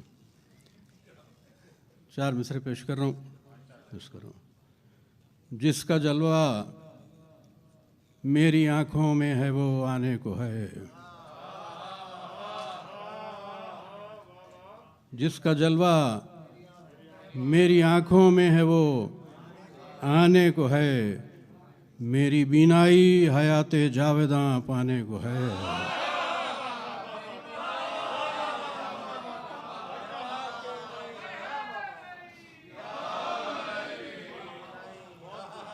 جس کا جلوہ میری آنکھوں میں ہے وہ آنے کو ہے، میری بینائی حیات جاویداں پانے کو ہے، اور جشن حجت میں رشید اب کیوں ہو جنت کی تلاش، ارے نور کی محفل ہے یہ جنت یہیں آنے کو ہے۔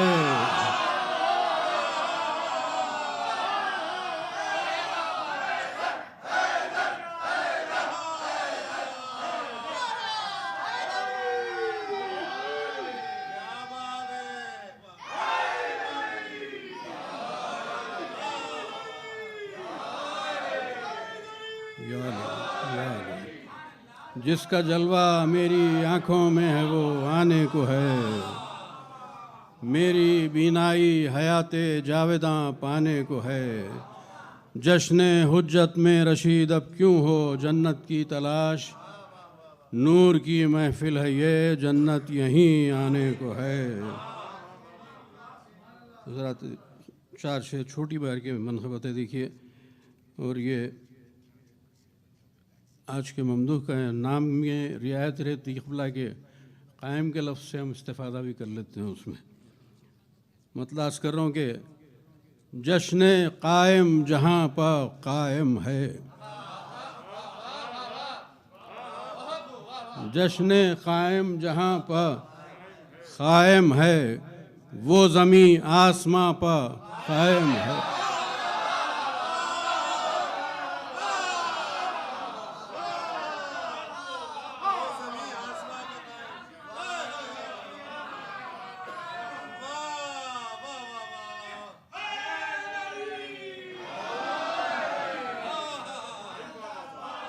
جشن قائم جہاں پہ قائم ہے، جشن قائم جہاں پہ قائم ہے، وہ زمین آسماں پہ قائم ہے. آپ تمام حضرات کی دلوں کی ترجمانی کرے گا. شعر یہ کہ وہ زمین آسماں پہ قائم ہے، انتظار ان کا زندگی اپنی، انتظار ان کا زندگی اپنی، زندگی امتحان پہ قائم ہے.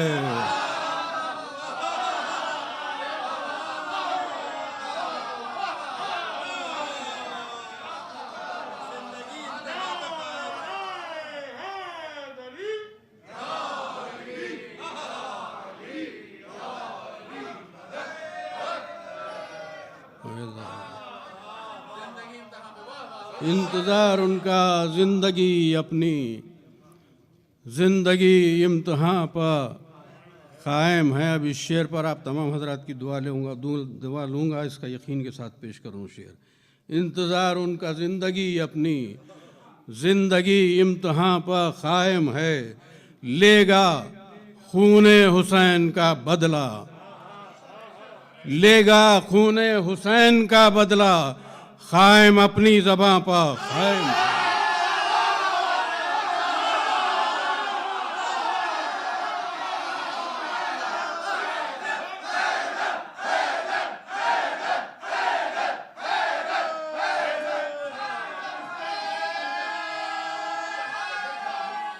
یا علی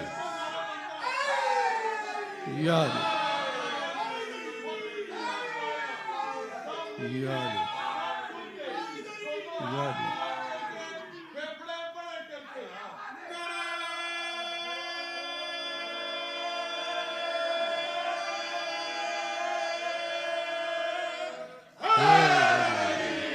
یا علی.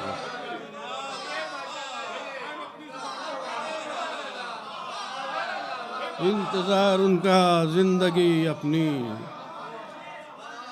انتظار ان کا زندگی اپنی، زندگی امتحان پہ قائم ہے، لے گا خون حسین کا بدلہ، قائم اپنی زباں پہ قائم ہے،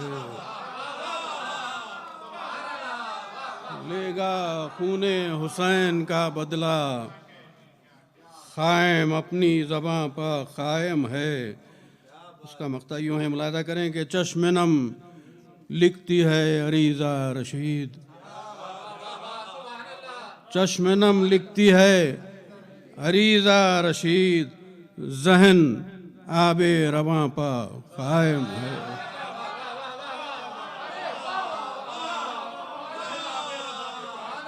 چشم نم لکھتی ہے، چشم نم لکھتی ہے عریضہ رشید، ذہن آب رواں پہ قائم ہے، لے گا خون حسین کا بدلہ، قائم اپنی زباں پہ قائم ہے.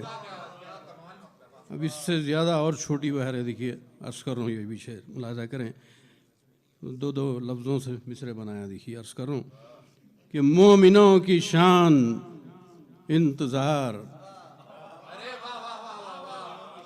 مومنوں کی شان انتظار، چشم نم کی جان انتظار، مومنوں کی شان انتظار، چشم نم کی جان انتظار. شعر دیکھیے گا کہ کیسے دوں صدا وہ لفظ دے، کیسے دوں صدا وہ لفظ دے، کرتی ہے زبان انتظار، کیسے دوں صدا وہ لفظ دے، کرتی ہے زبان انتظار. اب یہ مضمون بھی دیکھیے گا کہ آنکھیں پڑھتی ہیں نماز صبر،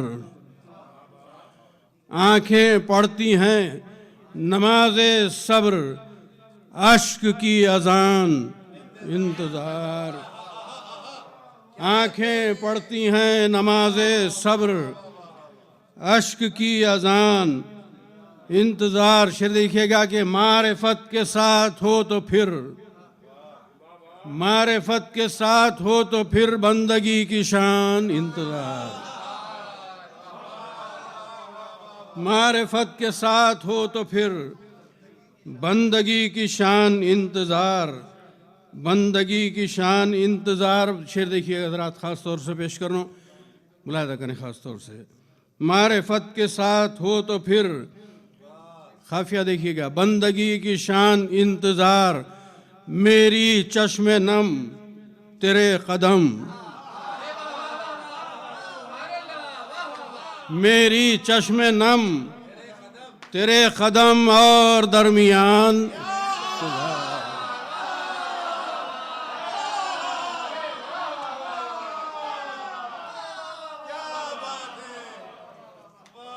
میری چشم نم تیرے قدم اور درمیان انتظار.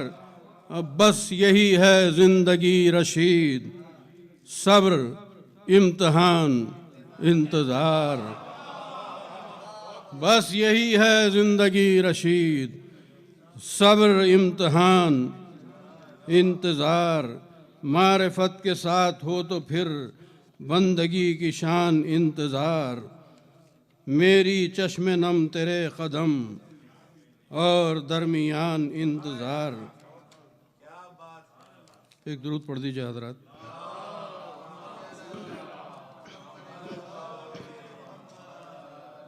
حضرات تازہ منقبت اور اس کے بعد مدح مولا کے سلسلے کے 4 شعر پیش کر دیتا ہوں. مجھ سے خواہش کی گئی ہے 4 شعر پیش کر دوں گا. تازہ منقبت پہلے، اور اس سے پہلے قبلہ کعبہ کے خدمت میں بھی یہ بات عرض کرنی ہے، ان کے علم میں ہے یہ بات. یہ ہماری خوش قسمتی ہے کہ یہ شہزادہ علی اکبر علیہ السلام کے ولادت باسعادت کا 1400 سال مکمل ہوئے ہیں اس سال.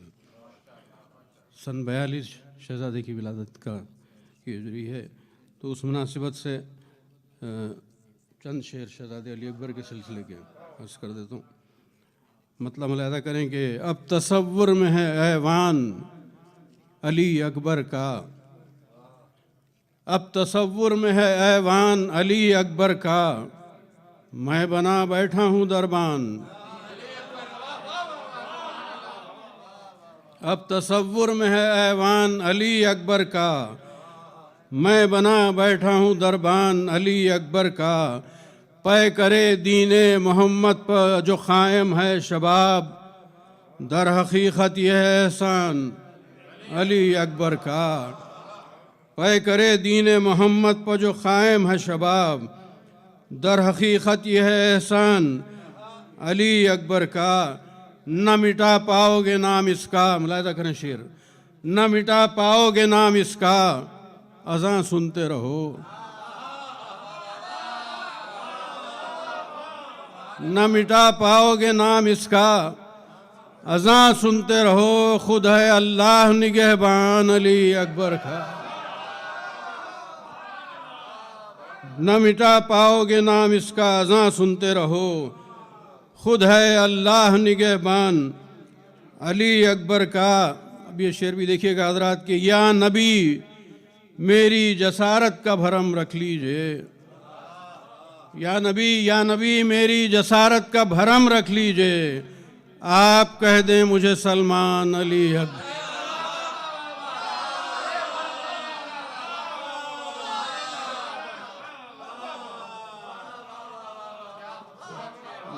یا نبی میری جسارت کا بھرم رکھ لیجئے، آپ کہہ دیں مجھے سلمان علی اکبر کا. حر کی باتیں بھی ہیں اب منبر احمد پر رشید، دیکھیے یہ بھی ہے فیضان علی اکبر کا. حر کی باتیں بھی ہیں اب منبر احمد پر رشید، دیکھیے یہ بھی ہے فیضان علی اکبر کا. یہ مصرع جو آج دیا گیا تھا دوپہر کی محفل میں، 2 قدم آگے نبوت سے امامت ہوگی. 4-5 شعر یہ تازہ منقبت کی پیش کرتا ہوں. مطلب ملاحظہ کریں کہ منتظر آنکھوں کی بھرپور عبادت ہوگی، منتظر آنکھوں کی بھرپور عبادت ہوگی، منتظر آنکھوں کی بھرپور عبادت ہوگی، لال نرجس کا جب آئے گا قیامت ہوگی، منتظر آنکھوں کی بھرپور عبادت ہوگی، لال نرجس کا جب آئے گا قیامت ہوگی، منقبت میں جو پڑھوں گا تو عبادت ہوگی، منقبت میں جو پڑھوں گا تو عبادت ہوگی، ایک نئے رخ سے یہ قرآن کی تلاوت،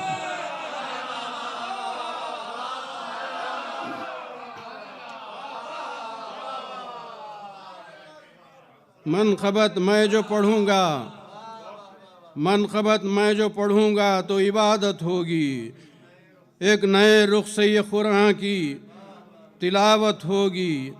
یہ شعر بھی دیکھے گا کہ وہ نہیں آئے تو ہر لمحہ قیامت ہے یہاں،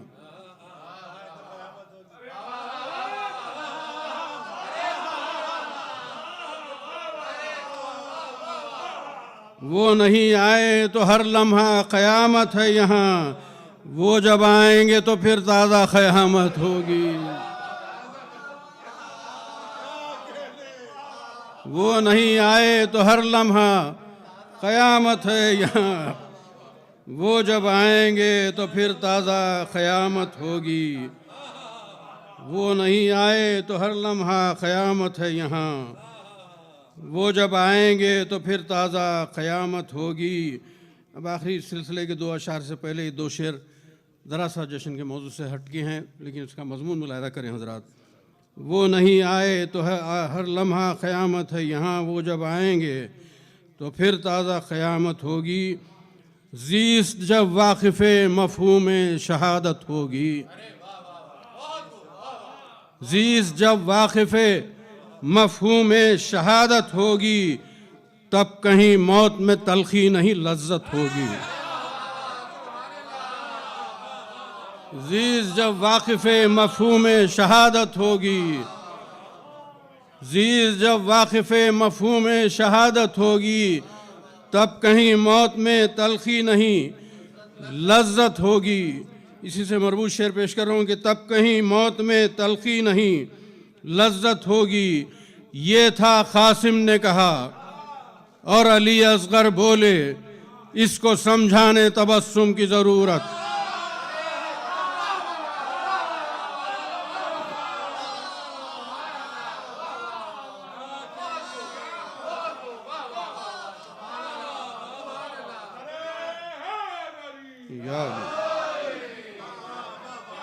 زیست جب واقف مفہوم شہادت ہوگی، تب کہیں موت میں تلخی نہیں لذت ہوگی، یہ تھا قاسم نے کہا اور علی اصغر بولے، اس کو سمجھانے تبسم کی ضرورت ہوگی۔ حضرات یہ تضمین ملاحظہ کریں، میں خاص طور سے نظر کروں کھلا ایام اعظام میں آپ کی ایک تقریر سے بھی اس میں استفادہ ہے، ملاحظہ کریں کہ سن کے اس مصرے کو خوش ہوں گے زہیر اور سعید،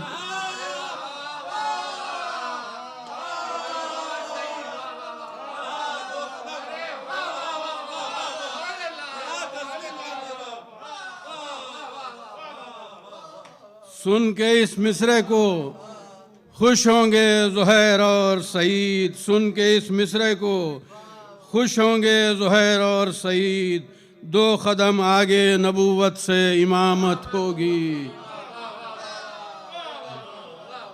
سن کے اس مصرے کو خوش ہوں گے زہیر اور سعید، 2 قدم آگے نبوت سے امامت ہوگی، اس عریضے کو میرے مولا ہی پڑھ لیں گے رشید، میرے اشکوں پر لکھی دل کی عبارت ہوگی۔ حضرات یہ 4 شعر آپ حضرات کے سنے ہوئے مدح مولا کے سلسلے میں خواہش کی گئی، تکمیل کر رہا ہوں حضرات۔ 4 شعر آپ حضرات کے سنے ہوئے ہیں۔ اے میسم سلام آپ کے طرز بیان کو، میسم سلام آپ کے طرز بیان کو، مصروف رکھا مدح علی میں زبان کو، میسم سلام آپ کے طرز بیان کو، مصروف رکھا مدح علی میں زبان کو، مرکوز رہتی ہیں میری نظریں جدار پر، مرکوز رہتی ہیں میری نظریں جدار پر، میں جب بھی دیکھتا ہوں خدا کے مکان کو، مرکوز رہتی ہیں میری نظریں جدار پر، میں جب بھی دیکھتا ہوں خدا کے مکان کو۔ عرض کر رہا ہوں کہ یا علی، میں جب بھی دیکھتا ہوں خدا کے مکان کو، عرض کرتا ہوں شعر کہ اللہ کر رہا ہوں میں مدح ابو تراب، اللہ کر رہا ہوں میں مدح ابو تراب، کچھ اور اونچا کر لے ذرا آسمان کو۔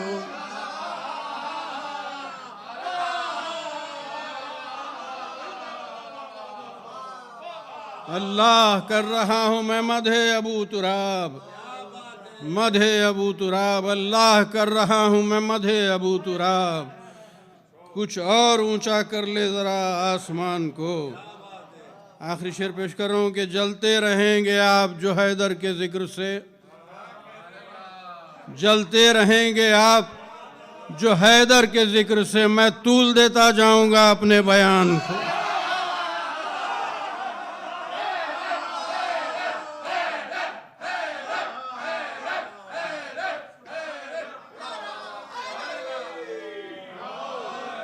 جلتے رہیں گے آپ، جلتے رہیں گے آپ جو حیدر کے ذکر سے، میں طول دیتا جاؤں گا اپنے بیان کو۔ اس کا مقطع بھی سن لیجئے کہ جب گفتگو نصیری سے کرتا ہوں میں رشید، جب گفتگو نصیری سے کرتا ہوں میں رشید، جب گفتگو نصیری سے کرتا ہوں میں رشید، قابو میں رکھنا پڑتا ہے اپنی زبان کو۔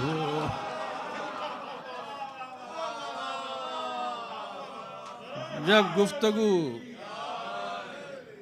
گفتگو نصیری سے کرتا ہوں میں رشید، قابو میں رکھنا پڑتا ہے اپنی زبان کو۔ کیا کہنے رشید بھائی، جزاک اللہ، بہت خوب، قابو میں رکھنا پڑتا ہے اپنی زبان کو، کیا کہنے۔ ایک ایک شعر کی کیا داد دی جائے، بس دعا گو محمد و آل محمد سے کہ رشید بھائی کو صحت و سلامتی سے رکھیں اور کوئی غم نہ دیکھے غم محمد و آل محمد کے۔ حضرات، اب مقطع محفل بڑے عزت و احترام سے ادباً گزارش کرتا ہوں مولانا محبوب مہدی صاحب سے کہ آئیں اور جشن سے خطاب فرمائیں، ایک بہترین صلوات سے خیر مقدم فرمائیں۔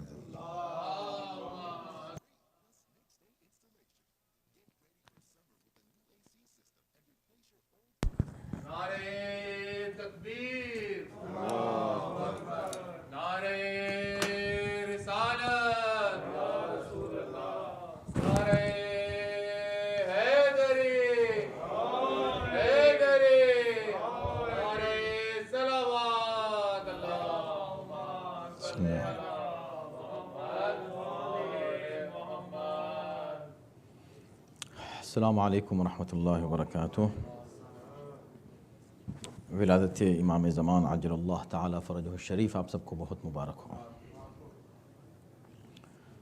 اعوذ باللہ السمیع العلیم من الشیطان اللعین الرجیم، بسم اللہ الرحمن الرحیم، الحمد للہ رب العالمین، والصلاة والسلام علی اشرف الانبیاء والمرسلین، خاتم النبیین رحمۃ للعالمین، سیدنا و نبینا و مولانا ابی القاسم محمد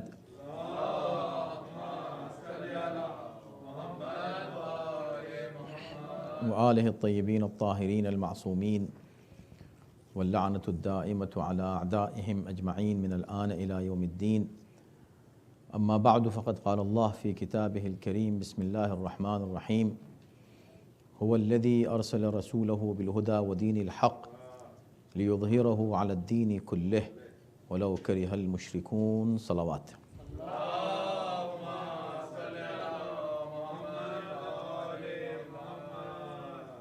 ارشاد ہو رہا ہے کہ اللہ نے، هو الذی، اللہ وہ ہے کہ جس نے ارسل رسولہ، اپنے رسول کو بھیجا، بالہدی، ہدایت کے ساتھ، ودین الحق، اور دین حق کے ساتھ، لیظہرہ علی الدین کلہ، تاکہ تمام ادیان پر اس کو غالب کر دے، تمام ادیان مغلوب ہو جائیں اور دین اسلام غالب ہو جائے، اس لیے اللہ نے بھیجا وَلَوْ كَرِهَ الْمُشْرِكُونَ، چاہے مشرکین کو یہ ناگوار ہی کیوں نہ گزرے۔ 3 جگہ اس مضمون کی آیت ہے، 2 جگہ تو بالکل سیم یہی مضمون ہے، سورہ توبہ میں، سورہ صف میں، اور سورہ فتح میں آخری صرف الفاظ کا فرق ہے، ورنہ وہاں پر بھی مضمون یہی ہے لِيُظْهِرَهُ عَلَى الدِّينِ كُلِّهِ، کہ اللہ کا ارادہ یہ ہے کہ یہ دین اسلام تمام ادیان پر غالب آ جائے۔ مفسرین بہت پریشان ہوئے ہیں اس سلسلے میں اور عجیب و غریب باتیں کی ہیں کہ یہ دین غالب آ جائے۔ کیا غالب آیا یہ دین؟ علی الدین کلہ، جتنے ادیان ہیں دنیا میں تمام ادیان پر یہ دین اسلام غالب آ جائے، تو لوگ کہا بالکل غالب آ گیا، اس لیے کہ عقلی اور منطقی اعتبار سے دین سب پر غالب آ گیا ہے۔ ہم یہ کہیں گے بھئی عقلی اور منطقی اعتبار سے یہ دین کب غالب نہیں تھا، یہ دین کب مغلوب تھا؟ کس نبی کے زمانے میں مشرکین کی منطق اسلامی منطق سے بڑھ کر تھی؟ کب ایسا ہوا ہے کہ کوئی نبی مشرکین کے مقابلے میں عقلی اور منطقی آرگومنٹ میں ہار گیا ہو اور شکست کھا گیا ہو؟ کب وہ مغلوب رہا ہے؟ تو یہ کہنا کہ ہم نے اس نبی کو اس لیے بھیجا کہ تاکہ اب دین تمام ادیان پر غالب آ جائے، تو کیا علم و عقل اور حکمت کے اعتبار سے غالب آ جائے، یا فزیکلی یعنی حقیقی معنی میں ہر اعتبار سے علم و حکمت بھی اور طاقت و قوت اور غلبہ ہر اعتبار سے حاصل ہو جائے اسلام کو؟ اس لیے ہم نے اس نبی کو بھیجا۔ تو یہ بتائیے کہ یہ وعدہ الہی کب پورا ہوا؟ جب اسلام تمام ادیان پر اس اعتبار سے غالب آ گیا ہو کہ کسی طرح بھی مغلوب نہ رہا ہو اسلام یا مسلمان۔ پوری زمین پر تمام ادیان پر غالب کب آیا؟ پوری زمین پر اسلام کب آیا؟ پوری زمین پر اسلام کب چھایا؟ ایسا کوئی موقع آیا ہے؟ نہیں آیا، لیکن قرآن کا وعدہ ہے۔ اس کا مطلب یہ کہ ایک دن ایسا ضرور آئے گا جب اسلام تمام ادیان پر غالب آ جائے گا۔ اب وہ دن کون سا ہے؟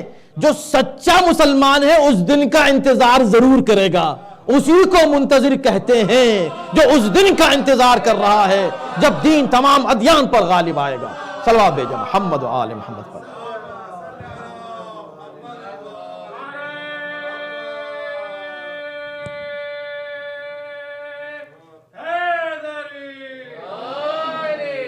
توجہ کرنے کی بات ہے، قرآن فہمی بھی اللہ کی طرف سے ایک عنایت ہے۔ انسان کبھی صرف قرآن مجید کی کوئی آیت پڑھتا ہے اور گزر جاتا ہے، اس میں غور و فکر نہیں کرتا۔ توجہ کریں، جب خدا متعدد مقام پر یہ کہہ رہا ہے کہ لِيُظْهِرَهُ عَلَى الدِّينِ كُلِّهِ، تو اس کا مطلب یہ ہے کہ ایک دن ایسا ضرور آنا ہے جب اسلام تمام ادیان پر غالب آئے گا۔ کب آئے گا یہ دن؟ اور کیسے معلوم ہو کہ کس دن کا انتظار کیا جائے؟ بالکل بات صحیح ہے، سوال صحیح ہے، اچھا ہے، کس دن کا انتظار کیا جائے؟ اب یہ دن کون سا ہے؟ تو قرآن مجید ایک اشارہ تو دے رہا ہے ایسے دن کا، تفصیل کون بتائے گا؟ پیغمبر بتائیں گے۔ تشریح قرآن آیت کی کون کرے گا؟ پیغمبر کریں گے۔ تو روایات میں موجود ہے کہ اس سے مراد وہی دن ہے کہ جس کا انتظار مؤمنین کر رہے ہیں اور جس کا وعدہ پیغمبر اسلام نے فرمایا ہے، اور اسلام نے یعنی دین جس دن غالب آئے گا، کب آئے گا؟ جب آخری امام مہدی عجل اللہ تعالی فرجہ الشریف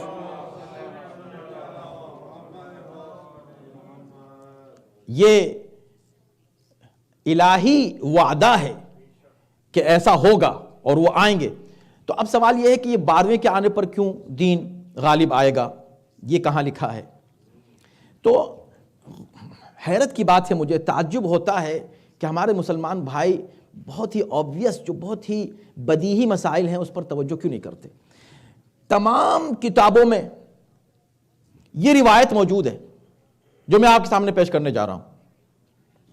تمام معتبر، بخاری سے لے کر مسلم اور ترمذی اور سنن ابی داؤد اور جتنے بھی صحاح ہیں اور دیگر کتابیں ہیں احادیث کی، تمام کتابوں میں یہ روایت موجود ہے۔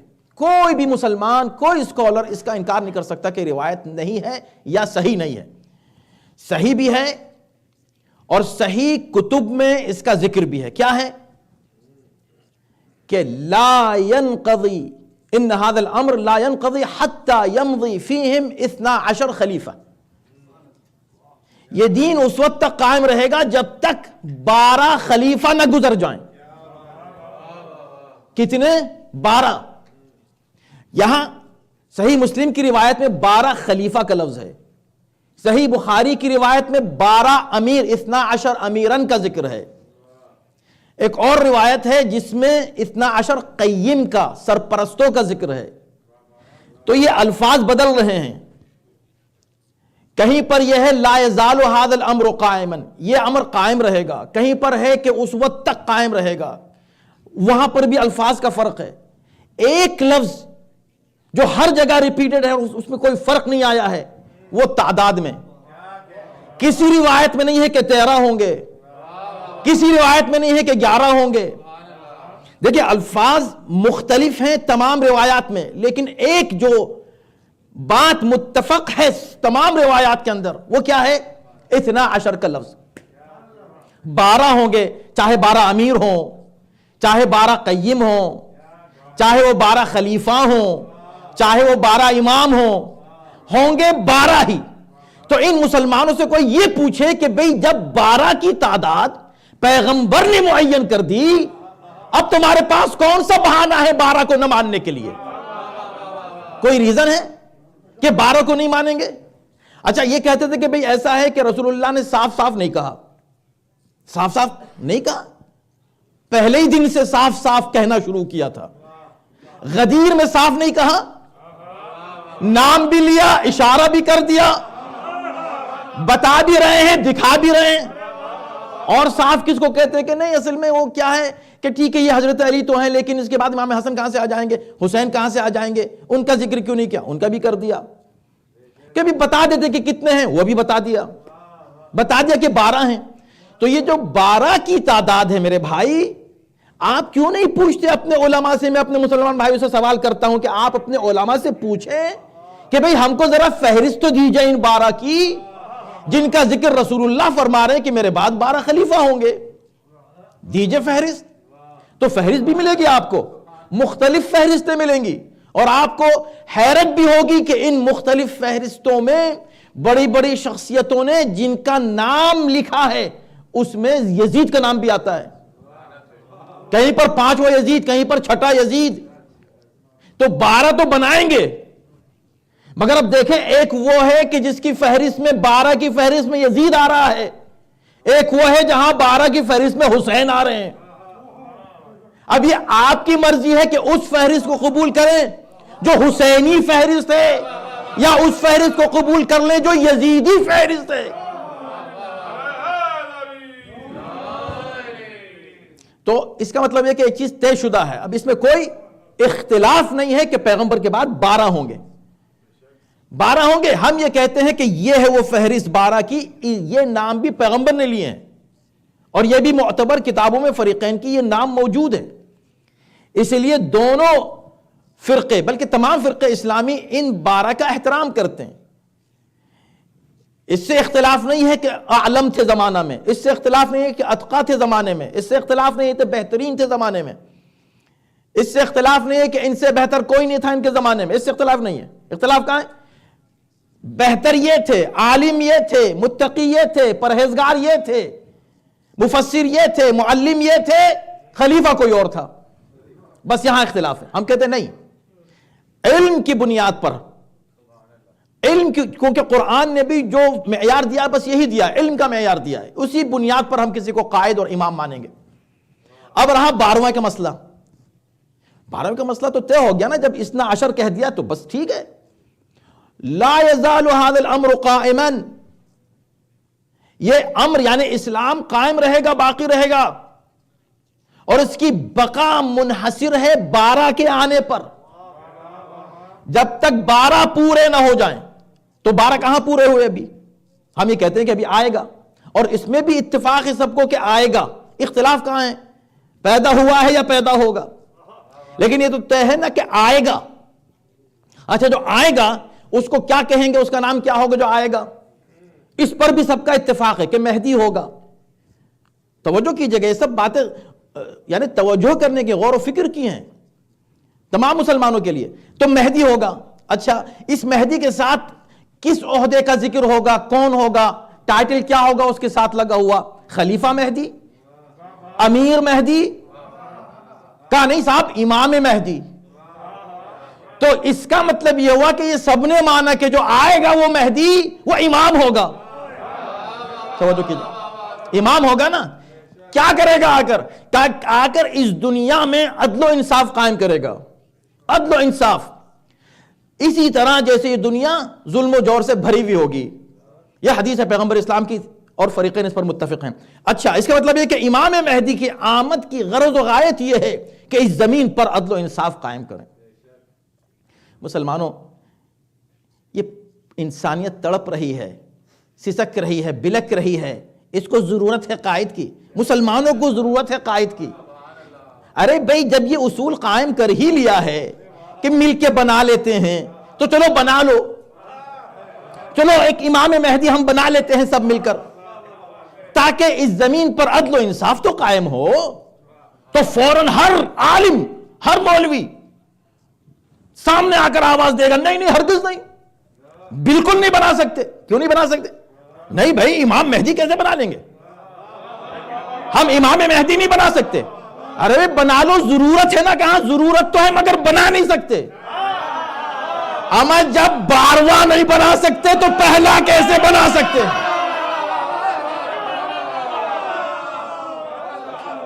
صلوات بھیجو محمد و آل محمد.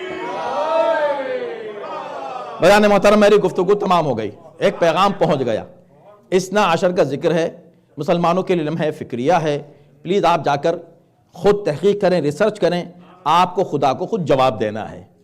اللہ تم سے پوچھے گا تم نے 12 کا نام نہیں سنا تھا؟ کہ ہاں سنا تھا, وہ شیعوں سے سنا تھا, وہ شیعہ 12 امام کہتے تھے.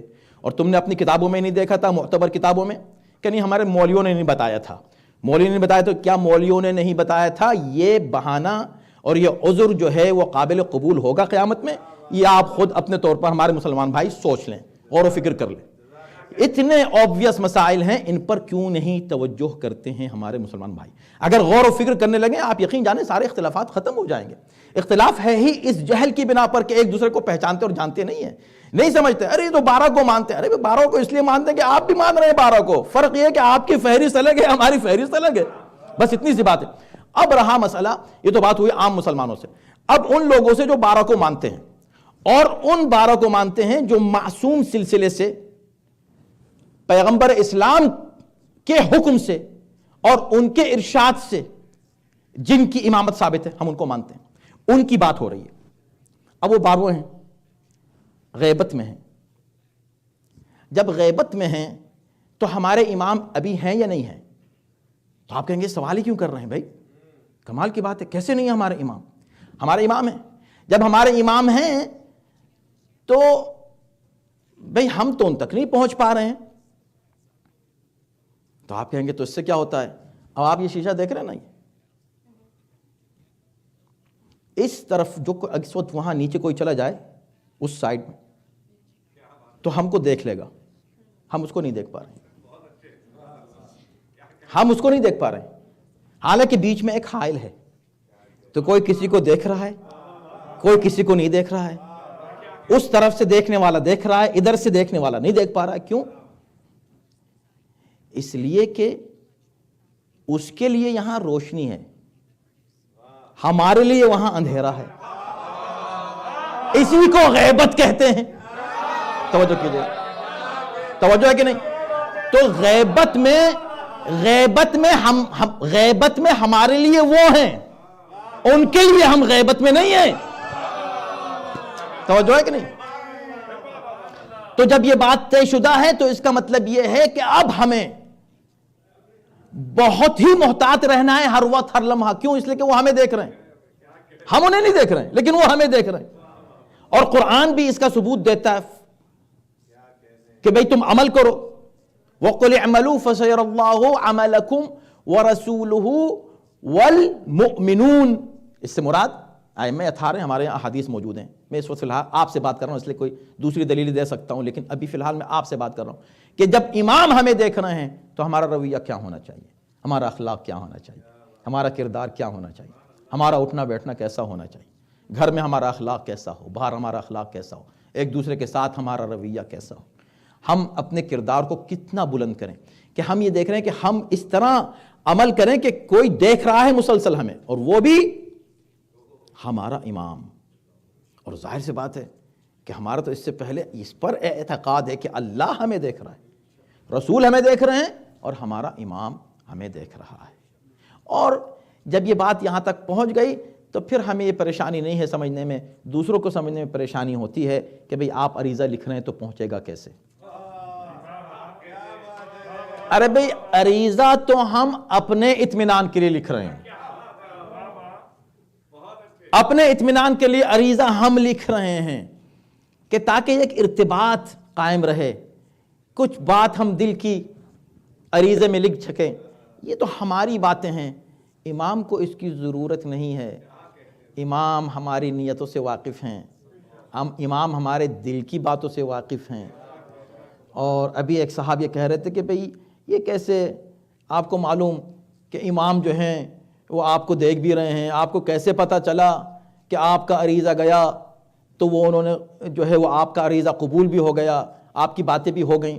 ہم نے کہا عریضہ ان تک پہنچتا ہے، اس کی دلیل یہ ہے کہ جو ہم لکھتے ہیں وہ بھی پورا ہو جاتا ہے، جو لکھنا بھول جاتے ہیں وہ بھی پورا ہو جاتا ہے. یہ اس بات کی دلیل ہے کہ جہاں پہنچ رہا ہے وہ صحیح جگہ ہے، صحیح پتہ ہے جہاں ہم بھیج رہے ہیں. بس صرف یہ ہے کہ اب ہمیں اس بات کی ضرورت ہے کہ ہم انڈیویجولی اور قومی اعتبار سے اپنے کو ایسا، امام نے بس امام کا یہ ارشاد میں ہر موقع پر ایک ارشاد ایک معصوم کا پیش کرتا ہوں، تو کیوں نہ امام زمانہ کا ایک ارشاد آپ سماعت فرمائیں. اور یہیں پر آپ کی زحمت تمام ہو گئی. اِنَّا غَيْرُ مُحْمِلِينَ لِمُرَاعَاتِكُمْ، مولا فرماتے ہیں ہم تمہاری مراعات سے، یعنی تمہاری دیکھ بھال سے، تمہاری طرف توجہ سے ہم غافل نہیں ہوتے. غیر مہملین، ہم تمہاری طرف سے غافل نہیں ہوتے، یعنی تمہارا خیال رکھتے ہیں. تم جس کیفیت میں، جس حالت میں ہوتے ہو، اگر پریشانی میں ہو تو ہمیں پتہ ہے، ہم اس کا خیال رکھتے ہیں. تم جن حالات میں ہو ہم نگرانی مستقل اور مسلسل کرتے ہیں. ولا، اب یہ جملہ ہے عجیب، ولا ناسین لذکرکم، ہم نے تمہارے ذکر کو بھلایا نہیں ہے، ہم تمہارے ذکر کو بھولتے نہیں ہیں. لا ناسین لذکرکم، یہ مولا فرما رہے ہیں یہ ہمارے چاہنے والوں، ہم تمہیں بھولتے نہیں ہیں. اب سوچیں جب امام ہم کو نہیں بھولتے ہیں تو ہم امام کو کیسے بھول جائیں. اور میں ایک مثال ہمیشہ دیتا ہوں، وہ دے کر آپ کی زحمت بالکل تمام کر رہا ہوں، اور وہ یہ کہ آپ سب نے اس کو محسوس کیا ہوگا، مخصوصاً وہ جو صاحبان اولاد ہیں، کہ ان کا بیٹا، ان کا بچہ یا ان کی بچی اگر کسی موقع پر کسی جگہ کسی مجمع میں ان سے جدا ہو جائے تو ماں باپ کی جو کیفیت ہوتی ہے تو اپنی جگہ، بچہ کتنا پریشان ہوتا ہے اس کو دیکھیں، وہ کتنا بے چین ہوتا ہے، اسے سکون ہی نہیں آتا جب تک اسے باپ نہ مل جائے. اسے لاکھ کھلونے دیے جائیں، وہ کھلونوں کو پھینک دیتا ہے کھلونوں کو. اس وقت کس سے ذہن میں صرف یہ ہے کہ مجھے میرے بابا چاہیے، مجھے باپ کی ضرورت، بس باپ. اور باپ کو دیکھ کے کیسے ہمک کے وہ تڑپ کے باپ کی طرف آ جاتا ہے جب پھر دوبارہ ملاقات ہوتی ہے. تو اگر گم ہو گیا، کھویا گیا، آپ کی نظروں سے اوجھل ہو گیا، وہ کتنا پریشان ہے، آپ کتنا پریشان ہے. آپ کی پریشانی اپنی، لیکن بچے کی جو پریشانی، یقین جانیں میں اکثر کبھی خود اپنے بچے کو ایسی کبھی کسی کیفیت میں دیکھتا ہوں تو میں سوچتا ہوں اس سے اگر میں 10% بھی بے چینی ظاہر کروں امام کے لیے تو پھر واقعی میں منتظر ہوں. کہاں میری وہ بے چینی امام کے لیے جو اس بچے کی بے چینی ہے اپنے باپ کے لیے؟ نہیں ہے. بس ہم یہ دعا کریں کہ یا اللہ ہمارے دل میں وہ معرفت پیدا کرو، جو ایک منتظر کے لیے ہونی چاہیے. یا اللہ ہمیں اپنے امام سے اتنا قریب کر دے کہ ہم کبھی امام کو نہ بھولیں. جب امام ہم کو نہیں بھولتے, ہمارے ذکر کو فراموش نہیں کرتے, یا اللہ ہم بھی اپنے مولا کو کسی لمحہ فراموش نہ کریں. ہر لمحہ میں مولا ہماری نگاہوں کے سامنے ہوں, ہماری زبانوں پر ان کا ذکر ہو, اور بس ہم ان کا ذکر سنتے رہیں, انہی کا بیان ہوتا رہے. ہر وقت اٹھتے بیٹھتے مولا ہماری نگاہوں کے سامنے ہوں اور ہم ان کو یاد کرتے رہیں. ہمارے علم اور معرفت میں اتنا اضافہ فرما دیں. یہ اس محفل کے انعقاد میں جن حضرات نے حصہ لیا, جس انداز سے سب لوگ شریک ہوئے, جس محبت کے ساتھ, جس معرفت کے ساتھ, جس عشق کے ساتھ سب ابھی تک اتنی دیر میں اتنی تاخیر ہو چکی ہے مگر وہ بیٹھے ہوئے ہیں, شعراء کو بھی سن رہے ہیں, مداح کو بھی سن رہے ہیں, اور اسی شوق اور جذبے کو باقی رکھے ہوئے. خداوندہ ان کو ہر بلا اور آفت اور مشکل و مصیبت سے محفوظ و مامون رکھ. تمام دلی مقاصد و حاجات کو ان کو پورا فرما. خداوندہ تجھے مولا ہی کا واسطہ, امام کے چاہنے والے جہاں جہاں اس زمین پر آباد ہیں سب کو امن و امان اور سکون کرامت فرما, اور سب کو توفیق دے کہ امام کے آنے کے لیے راہ ہموار کرنے میں مسلسل مصروف رہیں. ان کا کاز, ان کا جو مقصد ہے عدل و انصاف کا قائم رکھنا, اس عدل و انصاف کے قیام کے لیے مسلسل ہم سب جد و جہد کرتے رہیں. خداوندہ اتنی مشکلیں ہیں, مصیبتیں ہیں انسانیت کے سامنے, مسلمانوں کے سامنے, اہل بیت کے چاہنے والوں کے سامنے, ہم سب کے سامنے. خداوندہ امام زمانہ کے ظہور میں تعجیل فرما, اور ان تمام مصیبتوں کو ان کے ظہور کے ذریعے سے تمام فرما. ان کے اعوان و انصار میں ہم سب کو داخل و شامل فرما. تمام مؤمنین کے دلی مقاصد و حاجات کو پورا فرما. اور پھر میں عرض کروں گا کہ جن حضرات نے اس میں کسی طرح بھی حصہ لیا ہے اس محفل میں, ان سب کے لیے دعا فرمائیں کہ اللہ ان کے حلال طیب و طاہر رزق روزے میں اضافہ فرمائے اور ان کی تمام دلی مقاصد و حاجات کو پورا فرمائے. ربنا تقبل منا انک انت السمیع. صلوات بر محمد.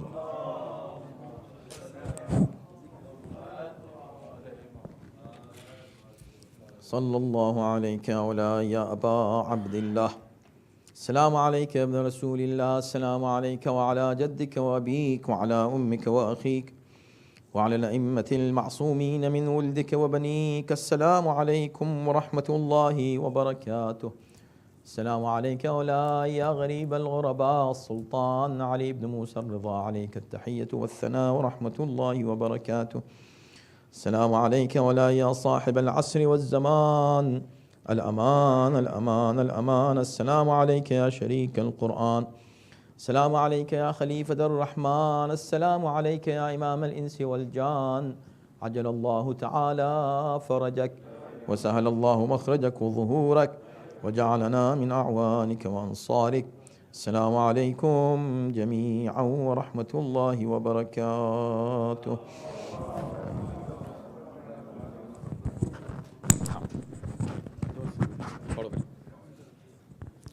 أعوذ بالله من الشيطان الرجيم. بسم الله الرحمن الرحيم. اللهم كن لوليك الحجة بن الحسن صلواتك عليه وعلى آبائه في هذه الساعة وفي كل ساعة وليا وحافظا وقائدا وناصرا ودليلا وعينا حتى تسكنه عبدك توا وتمتعه فيها طويلا برحمتك يا أرحم الراحمين. صلوات الله. جزاک اللہ. ادھر بیٹا. احسن. جزاک اللہ. ابھی ٹائم تو 12 بجے ایٹ لیسٹ تھوڑا کھانا وانا تو کھانے والا. ٹھیک ہے. 12:30. 12:30.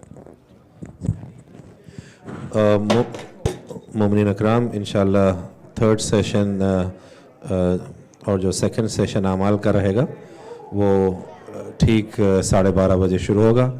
आप तमाम से गुजारिश है जो हज़रात तबरुक तनाउल फरमाना चाह रहे हैं वो बाहर तबरुक मैसर है और आपसे गुजारिश है कि तबरुक ले लें और ठीक 12:30 बजे सेकंड सेशन ऑफ अमाल इंशाल्लाह शुरू होंगे।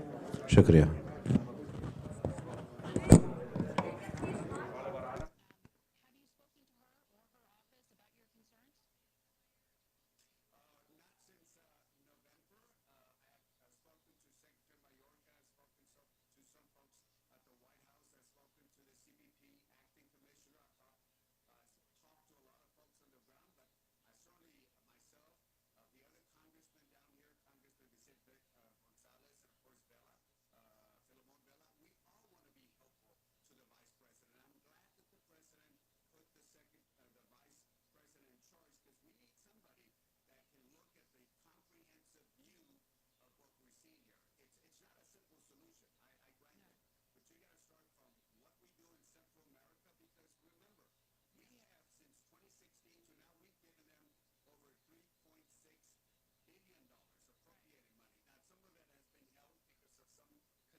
صلوات محمد و آل محمد.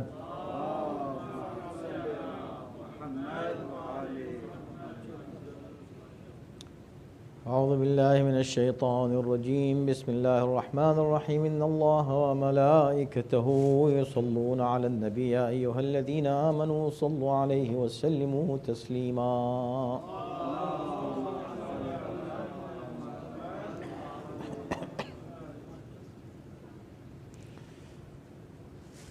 So we are starting this session of Amaal. In this session we have two Amal to do. One is Dua Kumail.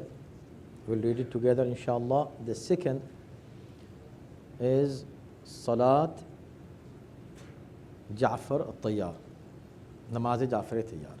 تو یہ دو عمل ہمیں انجام دینے ہیں، ایک دعائے کمیل، ایک نماز جعفر تیار. دعائے کمیل تو ہم ہر شب جمعہ پڑھتے ہی ہیں، لیکن آج کی شب خاص طور پہ یہ دعا وارد ہوئی ہے. اسے پڑھیں اور دعا کریں انشاءاللہ خدا آپ کے حاجات کو پورا فرمائے انشاءاللہ. اور نماز جعفر تیار تو اس کو کہتے ہیں اکسیر اعظم ہے، عجیب و غریب اس کے اثرات ہیں اور بہت ہی تاکید ہے اس نماز کی اور بہت فضائل اس نماز کے بیان کیے گئے ہیں. نماز جعفر تیار کے وہ نماز ہے جو رسول اللہ نے جناب جعفر تیار کو، جو جناب ابو طالب کے فرزند حضرت علی کے بھائی تھے، ان کو تحفے میں عطا کی تھی یہ نماز. اور یہ ہے کہ اس میں مطلب حاجات کے لیے اکسیر اعظم اس کو کہا گیا ہے، اس دعا کو، مطلب اس نماز کو. اس کا طریقہ بھی ہم آپ کو بتائیں گے اس دعائے کمیل کے بعد. بس یہ دو عمل ہم انجام دیں گے. اس کے بعد پھر کچھ اور اعمال ہیں. رات بھر جب بھی آپ کو موقع ملے صلوات کی تسبیح و عاجل فرجوں کے ساتھ پڑھتے رہیں. عریضہ آپ لوگ لکھ چکے ہوں گے. پھر جو نماز ہے 100 رکعت نماز اگر آپ ادا کر سکتے ہیں تو کیا کہنے، لیکن ہر رکعت میں 10 مرتبہ قل هو اللہ ہے. تو اس طرح 100 رکعت نماز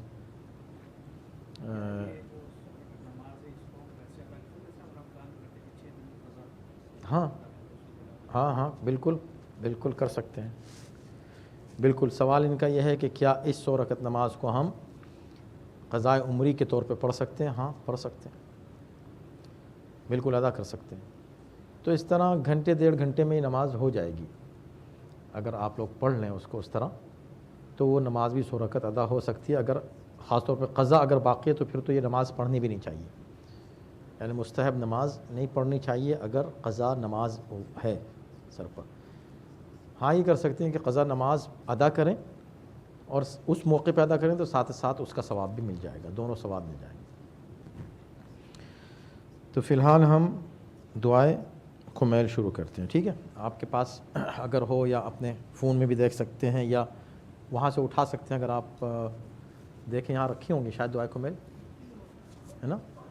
اگر ہو رکھی ہوئی تو دے دیں تاکہ خود بھی دیکھتے رہیں اور پڑھتے رہیں ساتھ میں.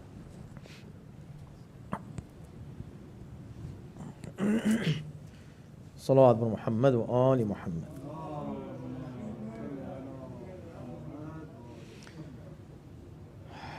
ہمیشہ کی طرح ہم شروع کرتے ہیں دعا امام زمانہ سے.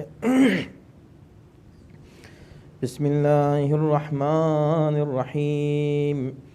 اللہم کل ولیک الحجة ابن الحسن صلواتک علیہ وعلى آبائه في هذه الساعة وفي كل ساعة وليا وحافظا وقائدا وناصرا ودليلا وعينا حتى تسكنه أرضك طوعا وتمتعه فيها طويلا برحمتك يا أرحم الراحمين.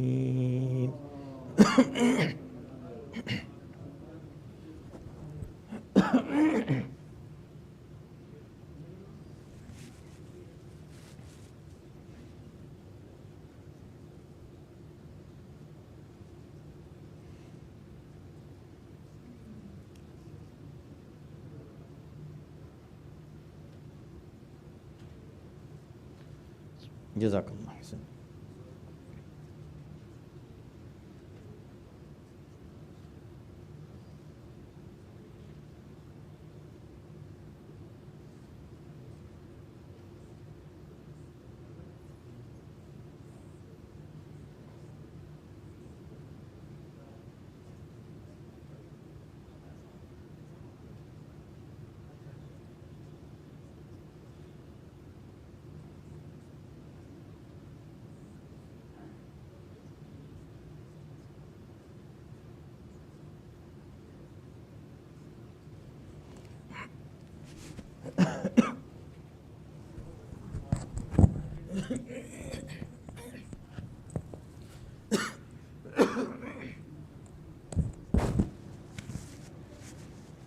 بسم الله الرحمن الرحيم. اللهم إني أسألك برحمتك التي وسعت كل شيء وبقوتك التي قهرت بها كل شيء وخضع لها كل شيء وذل لها كل شيء وبجبروتك التي غلبت بها كل شيء وبعزتك التي لا يقوم لها شيء وبعظمتك التي ملأت كل شيء وبسلطانك الذي على كل شيء وبوجهك الباقي بعد فناء كل شيء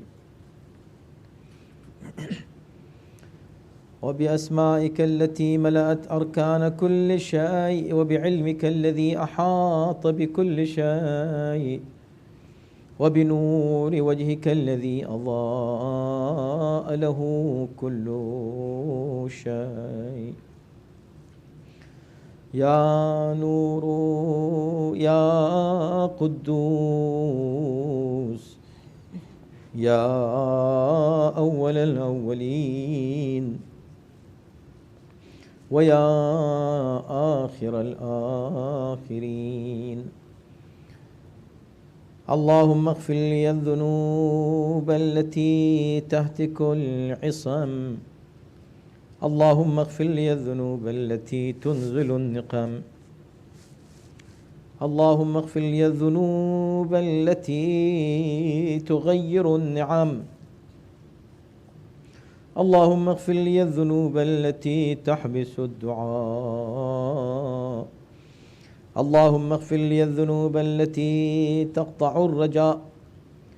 اللهم اغفر لي الذنوب التي تنزل البلاء. اللهم اغفر لي كل ذنب أذنبته وكل خطيئة أخطأتها.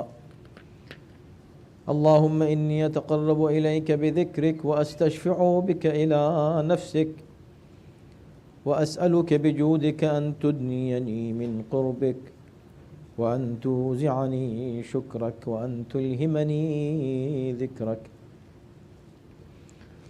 اللهم إني أسألك سؤال خاضع متذلل خاشع أن تسامحني وترحمني وتجعلني بقسمك راضيا قانعا وفي جميع الأحوال متواضعا. اللهم وأسألك سؤال من اشتدت فاقته وأنزل بك عند الشدائد حاجته وعظم فيما عندك رغبته. اللهم عظم سلطانك وعلى مكانك وخفي مكرك وظهر أمرك وغلب قهرك وجرت قدرتك ولا يمكن الفرار من حكومتك. اللهم لا أجد لذنوبي غافرا ولا لقبائحي ساترا ولا لشيء من عملي القبيح بالحسن مبدلا غيرك. لا إله إلا أنت سبحانك وبحمدك ظلمت نفسي وتجرأت بجهلي وسكنت إلى قديم ذكرك لي ومنك علي. اللهم مولاي كم من قبيح سترته وكم من فادح من البلاء أقلته وكم من عثار وقيته وكم من مكروه دفعته وكم من ثناء جميل لست أهلا له نشرته. اللهم عظم بلائي وأفرط بي سوء حالي وقصرت بي أعمالي وقعدت بي أغلالي وحبسني عن نفعي بعد أملي وخدعتني الدنيا بغرورها ونفسي بجنايتها ومطالي يا سيدي فأسألك بعزتك أن لا يحجب عنك دعائي سوء عملي وفعالي ولا تفضحني بخفي ما اطلعت عليه من سري ولا تعاجلني بالعقوبة على ما عملته في خلواتي من سوء فعلي وإساءتي ودوام تفريطي وجهالتي وكثرة شهواتي وغفلتي وكن اللهم بعزتك لي في كل الأحوال رؤوفا وعلي في جميع الأمور عطوفا. إلهي وربي من لي غيرك أسأله كشف ضري والنظر في أمري. إلهي ومولاي أجريت علي حكما اتبعت فيه هوى نفسي ولم أحترس فيه من تزيين عدوي فغرني بما أهوى وأسعده على ذلك القضاء فتجاوزت بما جرى علي من ذلك بعض حدودك وخالفت بعض أوامرك فلك الحمد علي في جميع ذلك ولا حجة لي فيما جرى علي فيه قضاؤك وألزمني حكمك وبلاؤك. وقد أتيتك يا إلهي بعد تقصيري وإسرافي على نفسي معتذرا نادما منكسرا مستقيلا مستغفرا منيبا مقرا مذعنا معترفا لا أجد مفرا مما كان مني ولا مفزعا أتوجه إليه في أمري غير قبولك عذري وإدخالك إياي في سعة من رحمتك. اللهم فاقبل عذري وارحم شدة ضري وفكني من شد وثاقي يا رب ارحم.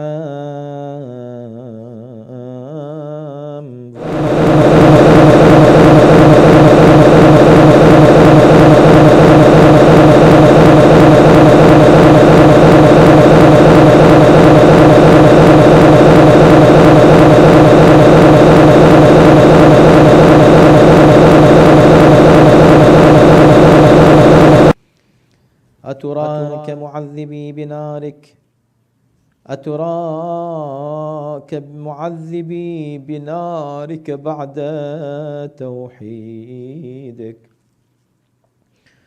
وبعد من طوى عليه قلبي من معرفتك ولهج به لساني من ذكرك واعتقده ضميري من حبك وبعد صدق اعترافي ودعائي خاضعا لربوبيتك هيهات أنت أكرم من أن تضيع من ربيته أو تباعد من أدنيته أو تشرد من آويته أو تسلم إلى البلاء من كفيته ورحمته. وليت شعري يا سيدي وإلهي ومولاي أتسلط النار على وجوه خرت لعظمتك ساجدة، وعلى ألسن نطقت بتوحيدك صادقة وبشكرك مادحة، وعلى قلوب اعترفت بإلهيتك محققة، وعلى ضمائر حوت من العلم بك حتى صارت خاشعة، وعلى جوارح سعت إلى أوطان تعبدك طائعة، وأشارت باستغفارك مذعنة ما هكذا الظن بك ولا أخبرنا بفضلك عنك يا كريم يا رب. وأنت تعلم ضعفي عن قليل من بلاء الدنيا وعقوباتها وما يجري فيها من المكاره على أهلها، على أن ذلك بلاء ومكروه قليل مكثوه يسير بقاؤه، قصير مدته فكيف احتمالي لبلاء الآخرة وجليل وقوع المكاره فيها، وهو بلاء تطول مدته ويدوم مقامه ولا يخفف عن أهله، لأنه لا يكون إلا عن غضبك وانتقامك وسخطك.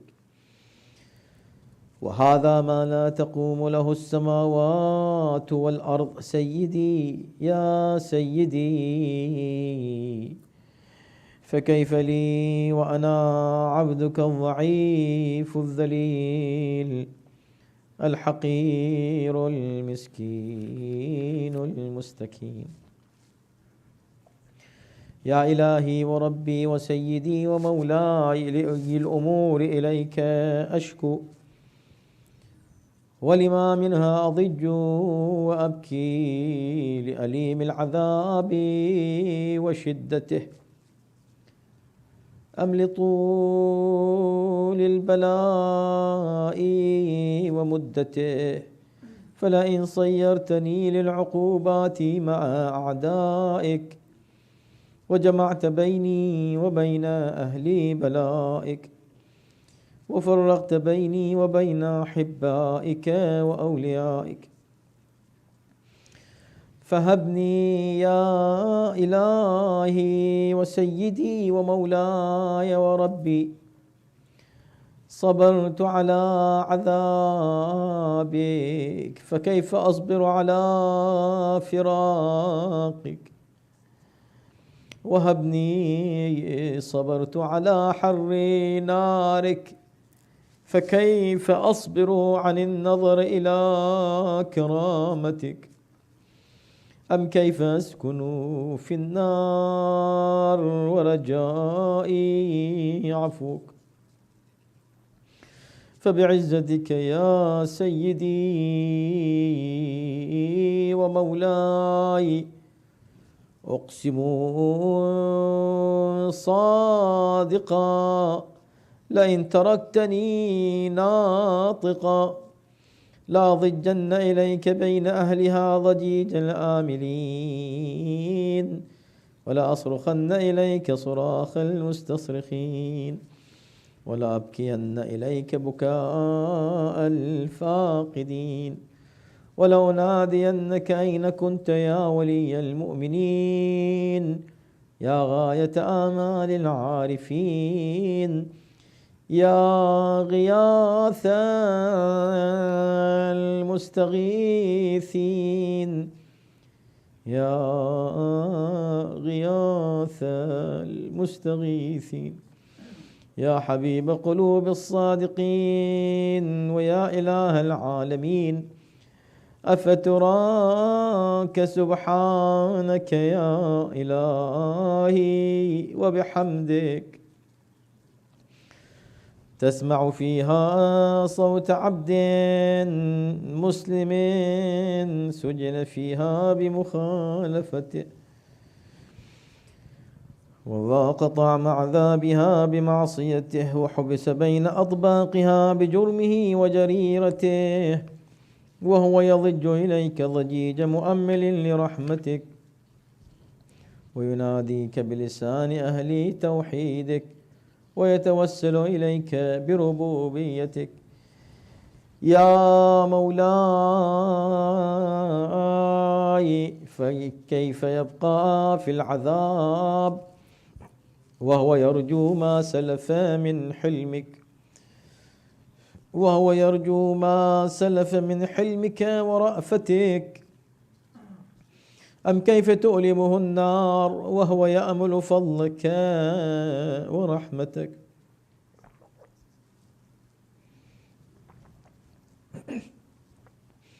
أم كيف يحرقه لهيبها وأنت تسمع صوته وترى مكانه؟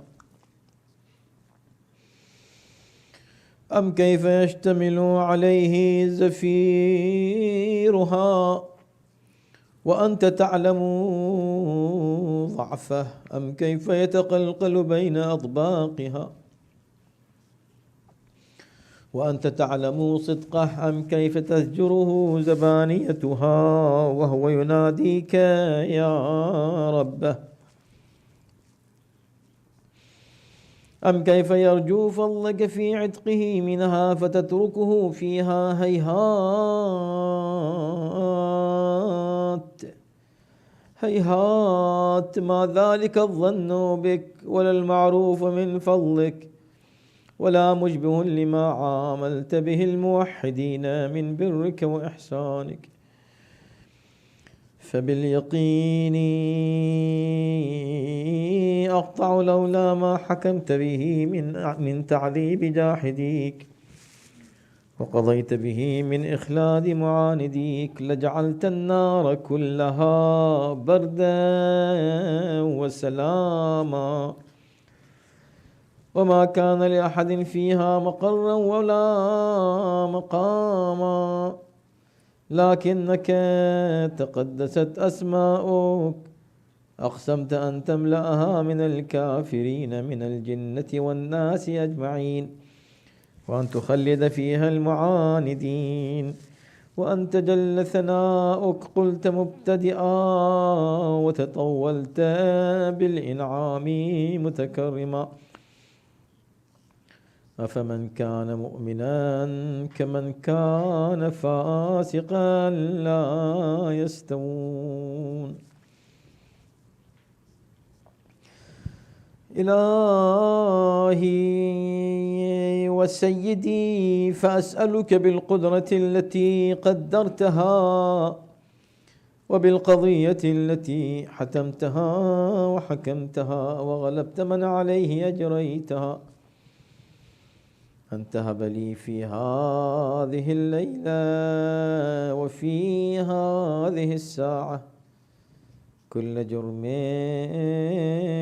أجرمته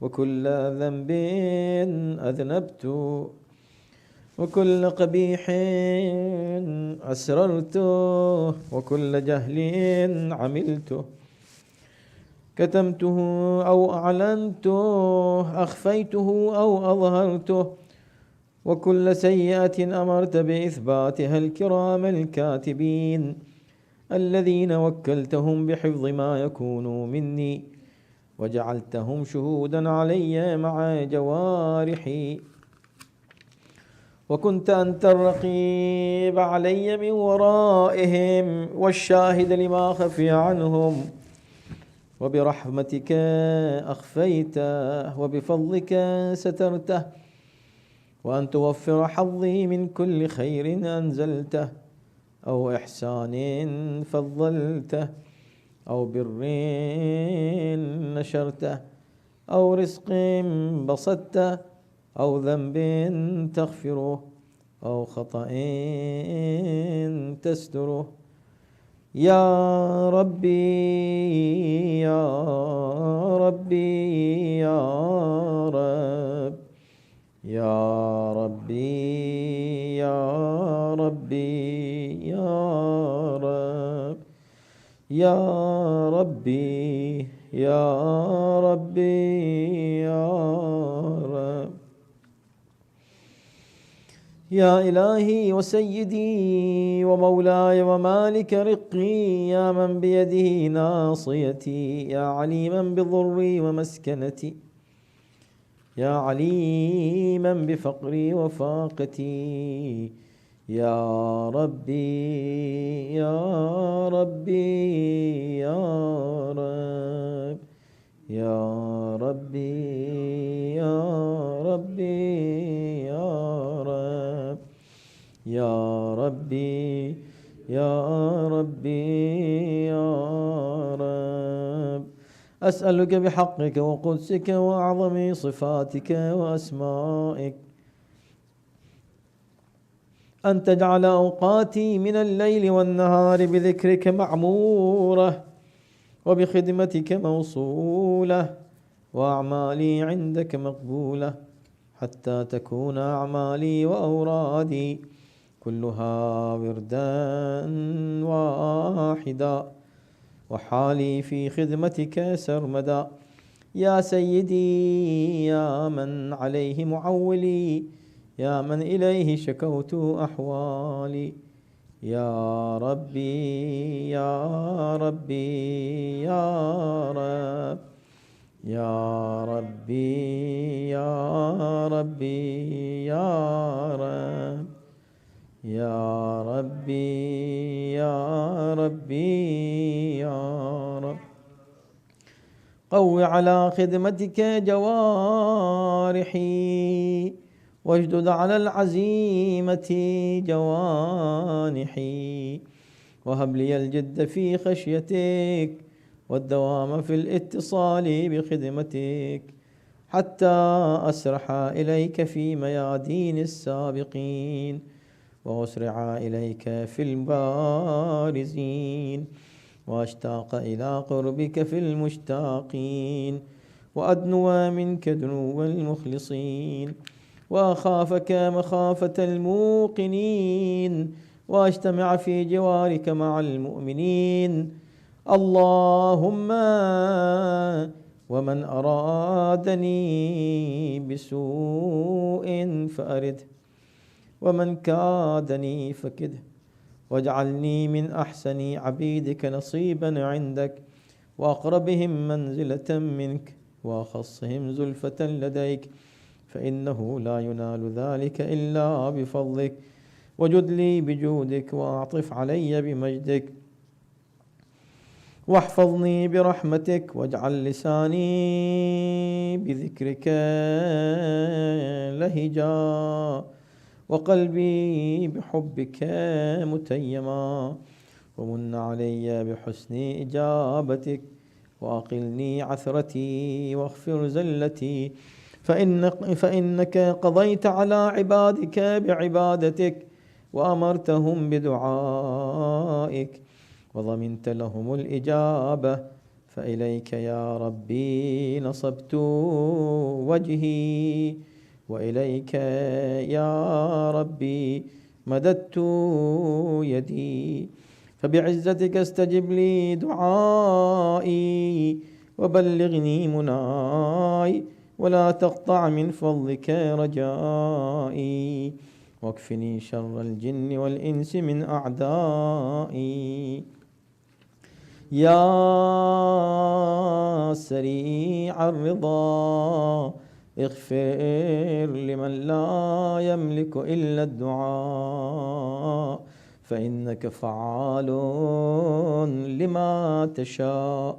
يا من اسمه دواء وذكره شفاء وطاعته غنى، ارحم من رأس ماله الرجاء وسلاحه البكاء، يا سابغ النعم يا دافع النقام يا نور المستوحشين في الظلام يا عالما لا يعلم صل على محمد وآل محمد وافعل بي ما أنت أهله ولا تفعل بي ما أنا أهله وصلى الله على رسوله والأئمة الميامين من آله وسلم تسليما كثيرا كثيرا. صلى التماس دعاء والتماس دعاء.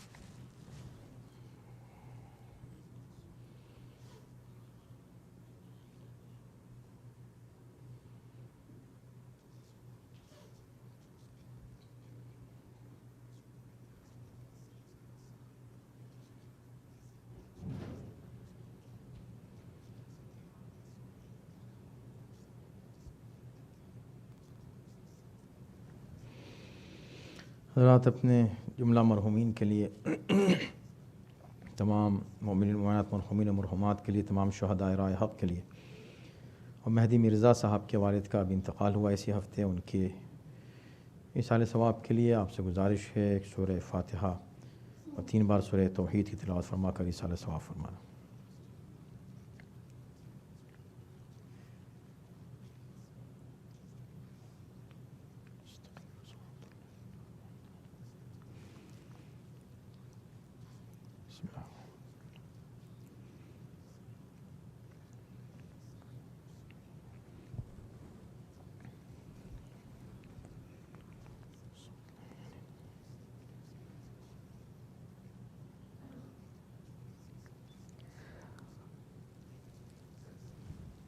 صلی علی محمد وآل محمد.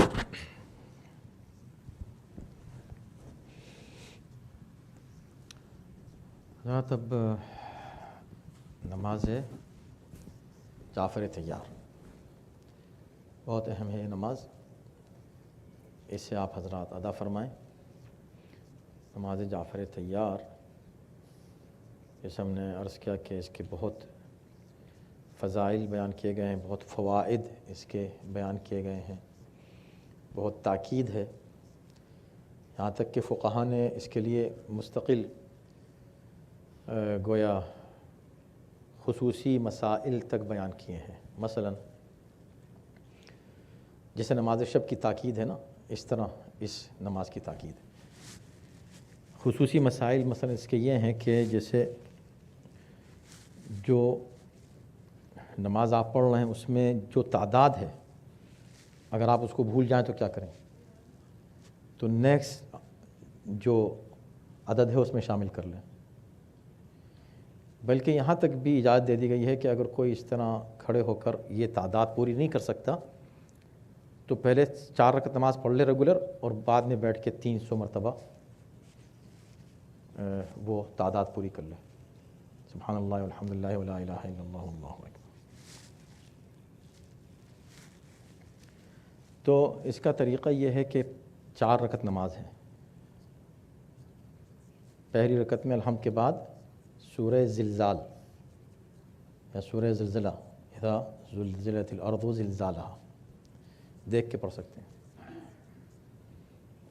دوسری رکعت میں الحمد کے بعد والعادیات دیکھ کے پڑھ سکتے ہیں. چھوٹے چھوٹے سورے ہیں.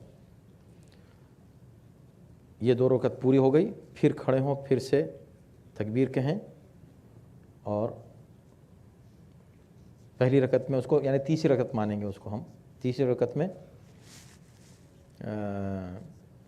الحمد کے بعد سورہ نصر، اذا جاء نصر اللہ والفتح. چوتھی رکعت میں الحمد کے بعد قل هو اللہ. تو جو یاد رکھنا ہے آپ کو، پہلی دوسری رکعت کا زلزال اور عادیات، پھر نصر اور قل هو اللہ. یاد رہے گا کسی وجہ سے بھول جائیں تو آپ جو بھی سورہ ہے پڑھ لیں. اب اس کا میتھڈ کیا ہے؟ What is the method? Is like this. So when you سے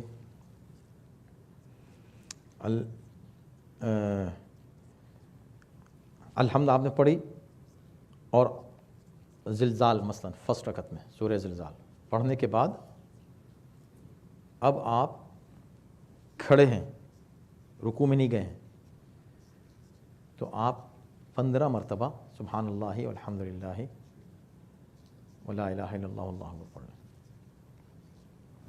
15. اب آپ رکوع میں چلے گئے، سبحان رب العظیم وبحمدہ کہیں، وہ ذکر پڑھ لیں آپ، پھر آپ وہیں رکوع ہی میں 10 مرتبہ کہیں یہی تسبیحات 4. پھر کھڑے ہو جائیں، 10 مرتبہ کہیں، پھر سجدے میں جائیں، 10 مرتبہ کہیں، سجدے سے سر اٹھائیں، 10 مرتبہ کہیں، پھر سجدے میں جائیں، 10 مرتبہ کہیں، سجدے سے سر اٹھائیں، 10 مرتبہ کہیں. کل ملا کے کتنا ہو گئے؟ 75. آل ٹوگیدر ان ون رکعت 75 ٹائمس. تو کھڑے یعنی فرسٹ ٹائم جب آپ کھڑے ہوئے الحمد اور سورہ کے بعد 15، پھر ایوری ایکشن 10 ٹائمس. تو آل ٹوگیدر کتنا ہو گئے؟ Very good, 75. سیم آپ ریپیٹ کریں دوسری رکعت میں 150، پھر آپ ریپیٹ کریں سیم تھرڈ رکعت میں 225، پھر ریپیٹ کریں سیم تو 300. کلیئر؟ Any questions? کچھ پوچھنا ہے؟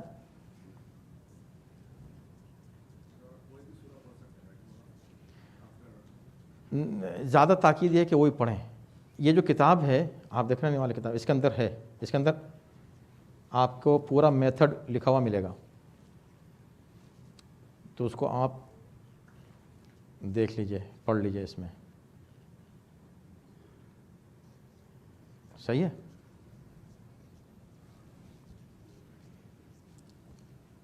آپ کے فون میں ہوگا وہ، اور چھوٹے چھوٹے سورے ہیں، اس کو پڑھ سکتے ہیں.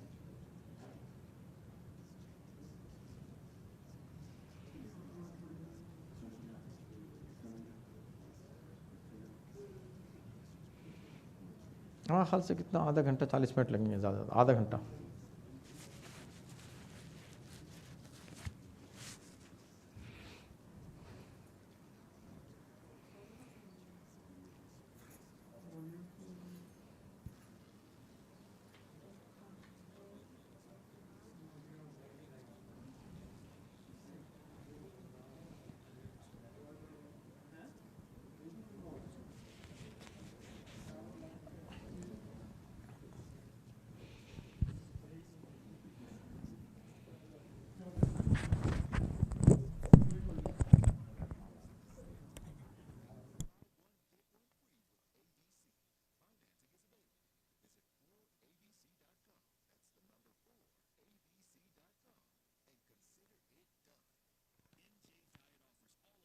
نیت نماز جعفر تیار پڑھتا ہوں 4 رکعت قربت اللہ تعالی.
असल में माशाल्लाह से हम लोगों ने बहुत ही अर्ली शुरू कर दिए थे अमाल 8 बजे, उमूमन ताख़ीर से होते हैं, तो अमाल भी हो गए, जश्न भी हो गया, तकरीबन सारे अमाल आज की शब के हो गए। अलावा नमाज जो 100 रकत नमाज है वो रह गई है, उसको आप लोग घर पे पढ़ सकते हैं, और नमाज शब की कोशिश करें कि वो ज़रूर पढ़ लें। एक हाँ 4 रकत, वो 6 रकत नमाज है, 6 रकत नमाज जिसमें सूरह यासीन और सूरह तबारक, सूरह मुल्क, हाँ वो 6 रकत नमाज है, वो भी पढ़ सकते हैं, घर पे ही पढ़ सकते हैं वो। तो बस ये वो 4 चीज़ें हैं कि जो घर पे आराम से कर सकते हैं सुकून से, ताकि फिर वो ये भी हो जाए। सही है, तो फिर अभी हम लोग अख्तिताम पे एक बार फिर ज़ियारत इमाम हुसैन मुख्तसर है वो, उसको पढ़ लेते हैं, ठीक है।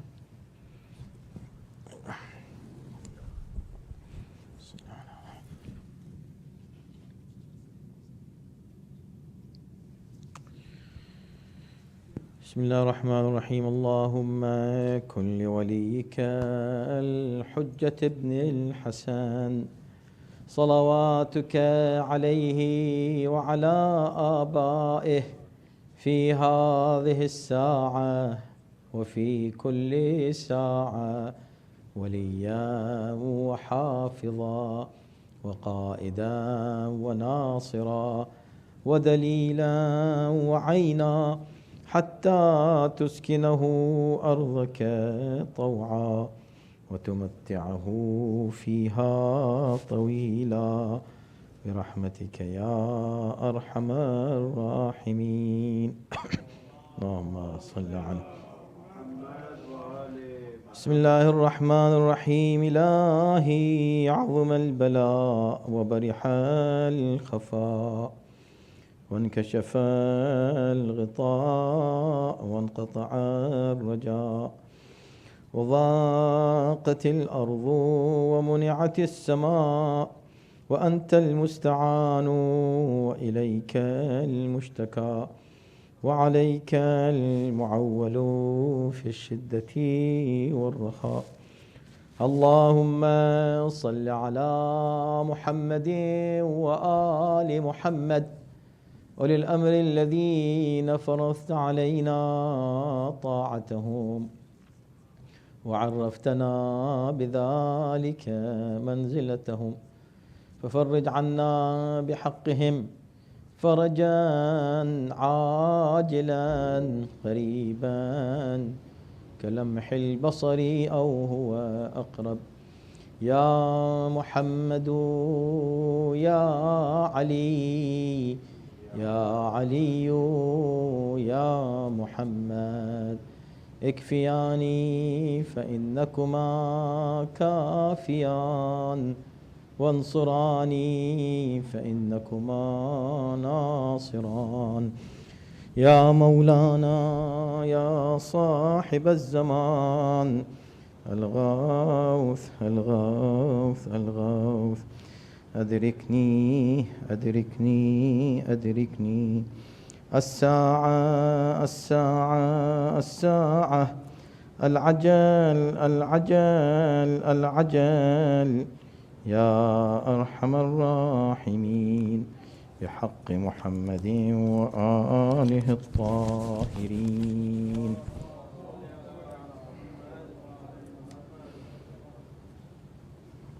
ज़ियारत इमाम हुसैन अलैहिस्सलाम हम पढ़ते हैं अपनी जानिब से, अपने वालिदैन की जानिब से, जुमला मुश्ताक़ीन हज व ज़ियारत मुमिनीन व मुमिनात की जानिब से क़ुर्बतन इलल्लाह तआला। अल्हम्दुलिल्लाहिल अलीय्यिल अज़ीम। अस्सलामु अलैका अय्युहल अब्दुस सालिहुज़ ज़की उवद्दिउक शहादतम मिन्नी लक तुक़र्रिबुनी इलैक फ़ी यौमि शफ़ाअतिक। अशहदु अन्नक क़ुतिल्त वलम तमुत बल बिरजाइ हयातिक हयैत क़ुलूब शीअतिक वबिज़ियाइ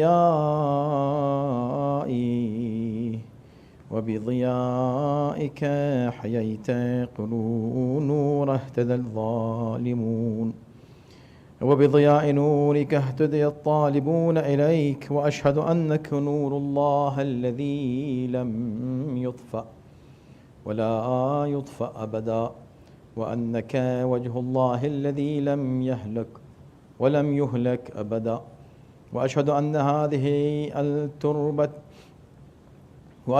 هذه التربة تربتك وهذا الحرم حرمك وهذا المصرع مصرع بدنك لا ذليل والله معزك ولا مغلوب والله ناصرك هذه شهادة عند الله يوم قبض روحي بحضرتك والسلام عليكم ورحمة الله وبركاته.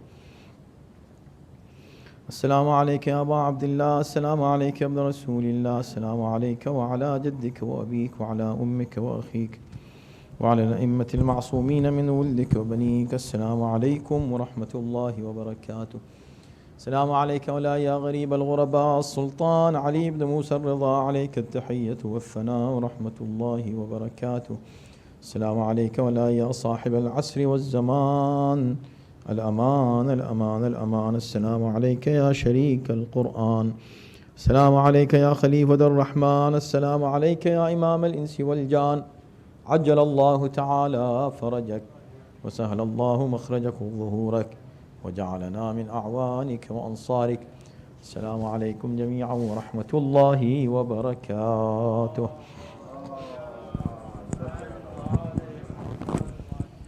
ما شاء الله ما شاء الله، خدا قبول कर इंशाअल्लाह. تقبل الله.